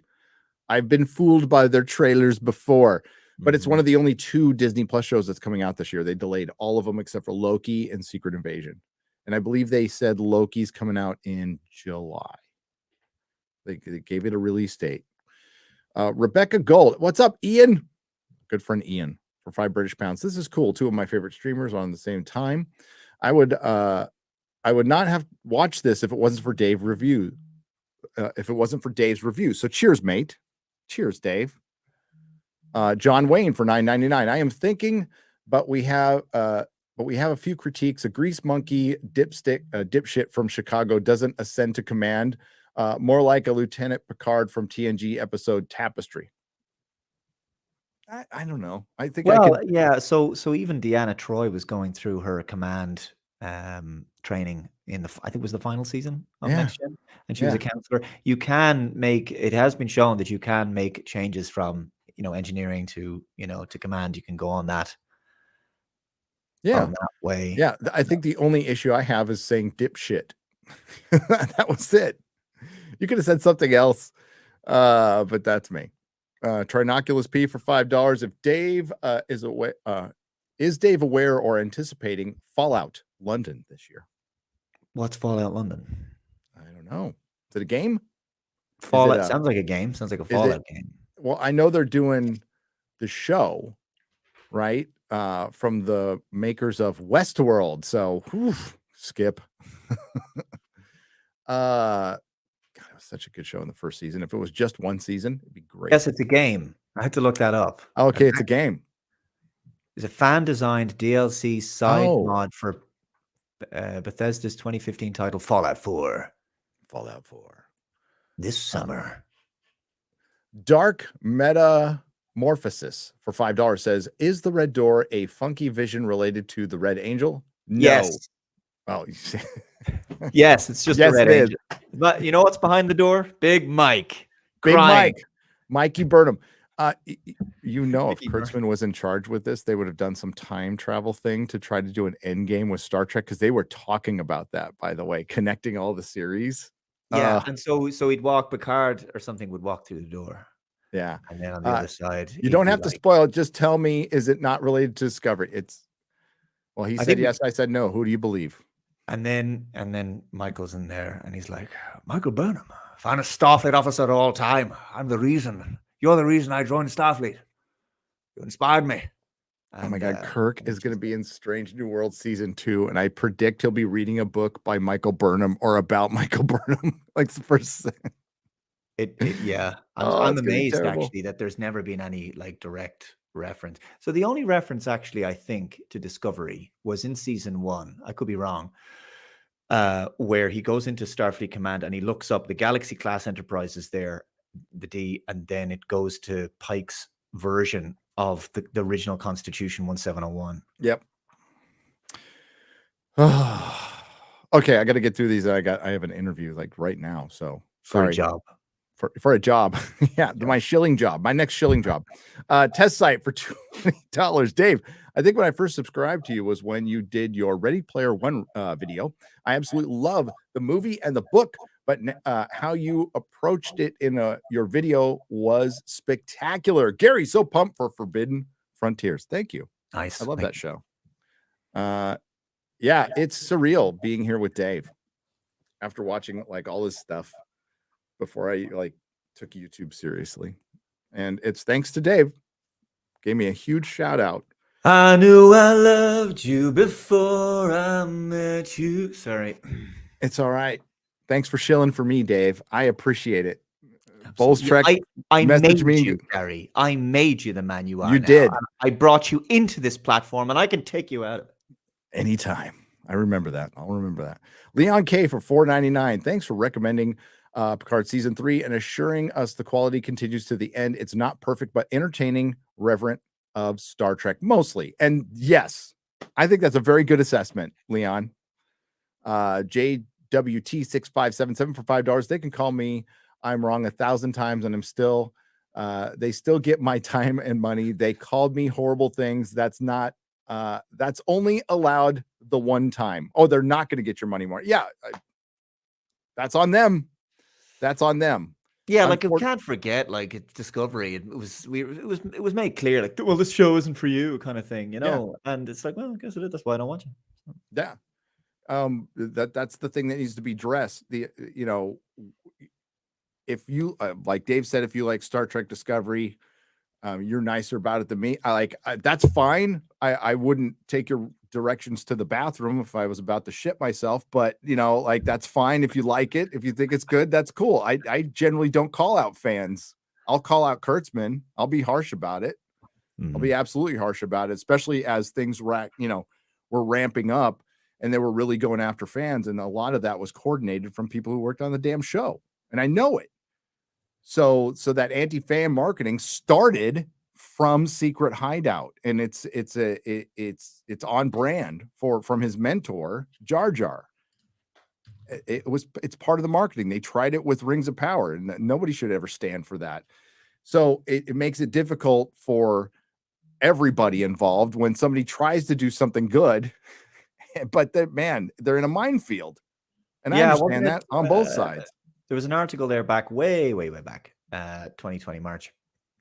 And on Bounding into Comics, Star Trek Picard showrunner Michael Chabon admits he wanted to piss off or provoke people rather. Yep. Yeah. Absolutely. I could pull it's from a Variety article. I've read the freaking paragraph 100 times. I started my my Picard season 2 reviews with reading that quote.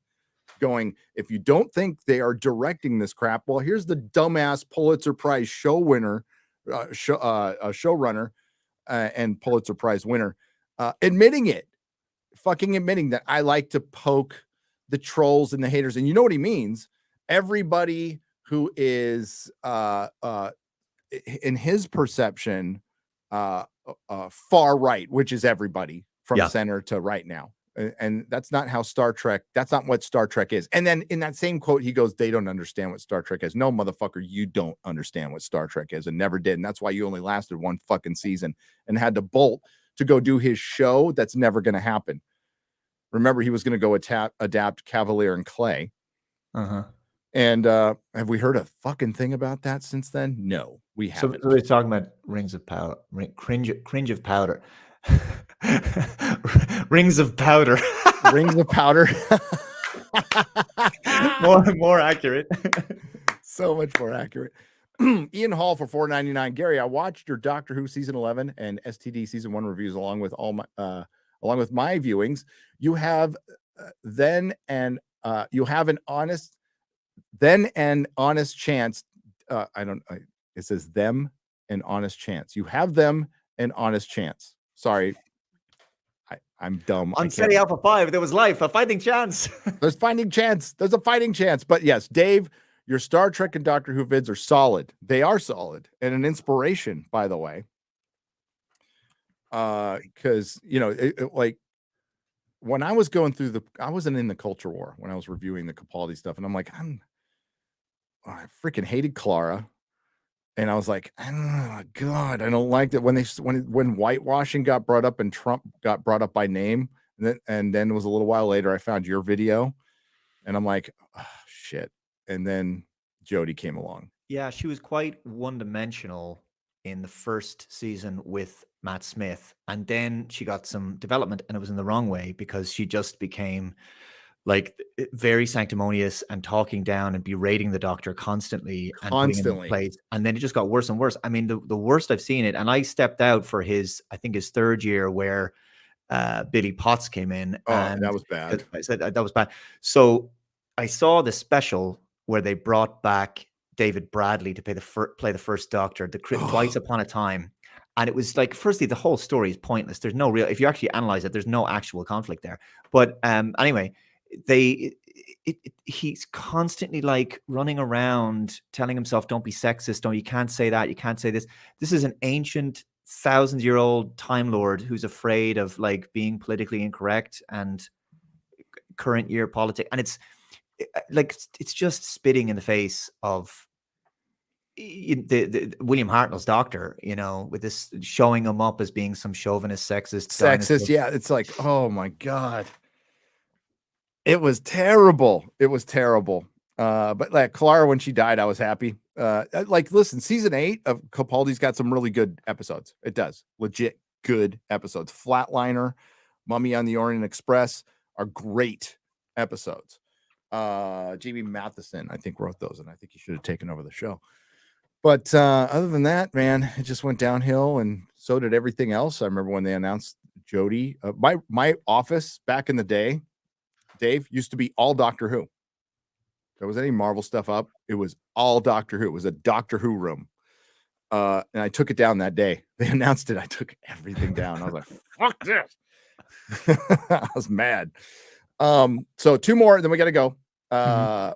Henry back to play for $9.99. Kirk to Spock.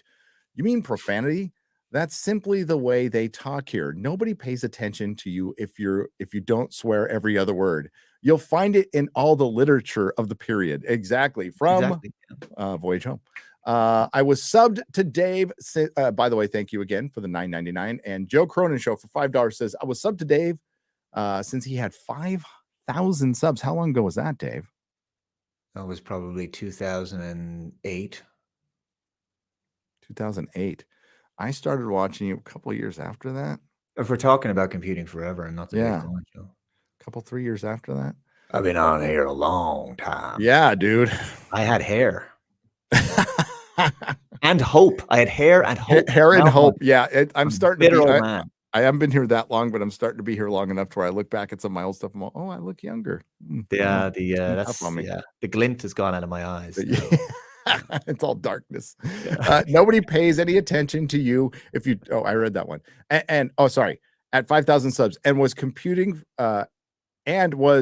forever. Funny how he crossed over. So did I, out of necessity. So I've been with you since 5,000 subs and was computing forever. Funny how he crossed over. So did I, out of necessity. There you go. The Jack Cronin Show probably crossed. Well, you still do political stuff, but you stay, you do your pop culture stuff too, which I love, by the way. I love that you do that. And I'm glad that you do that because I think your takes are freaking great. We'll get you on Friday Night Tights. Yes. I will email you. I got to ask the Great Girl for dates. But I've got to go. I'm sorry. I've got an interview that this person has been waiting patiently for me. but I don't get to talk to Dave like any day. So Dave, please tell the fine folks all the places they can find you. Go to the Dave Cullen Show, and we shall continue this conversation there, among other things. And Gary, I hope this interview goes well. I think you're going to nail the job. You could use it. I need the money, quite frankly. It's OnlyFans. So yeah. Wish me luck, everybody. It's been a pleasure. It's finally we did this after we only been planning this for 4 years. 4 years. I know. Hey, I eventually get around to stuff. Okay. No, Dave, let's do it again. Let's not make it another 4 years. Let's do it again soon. Love you, man. Thanks for everything. We appreciate you. And thanks everybody in the chat. Thanks to the Nerdrotics. Thanks for leaving a super chat and a donation. We appreciate you. I will be back next Thursday to talk about episode 5, my favorite episode. Top 2 of the series. It's a banger. This one was good. Episode 4 was good. 5 is really good. Really good. All right. Ciao, everybody. See ya.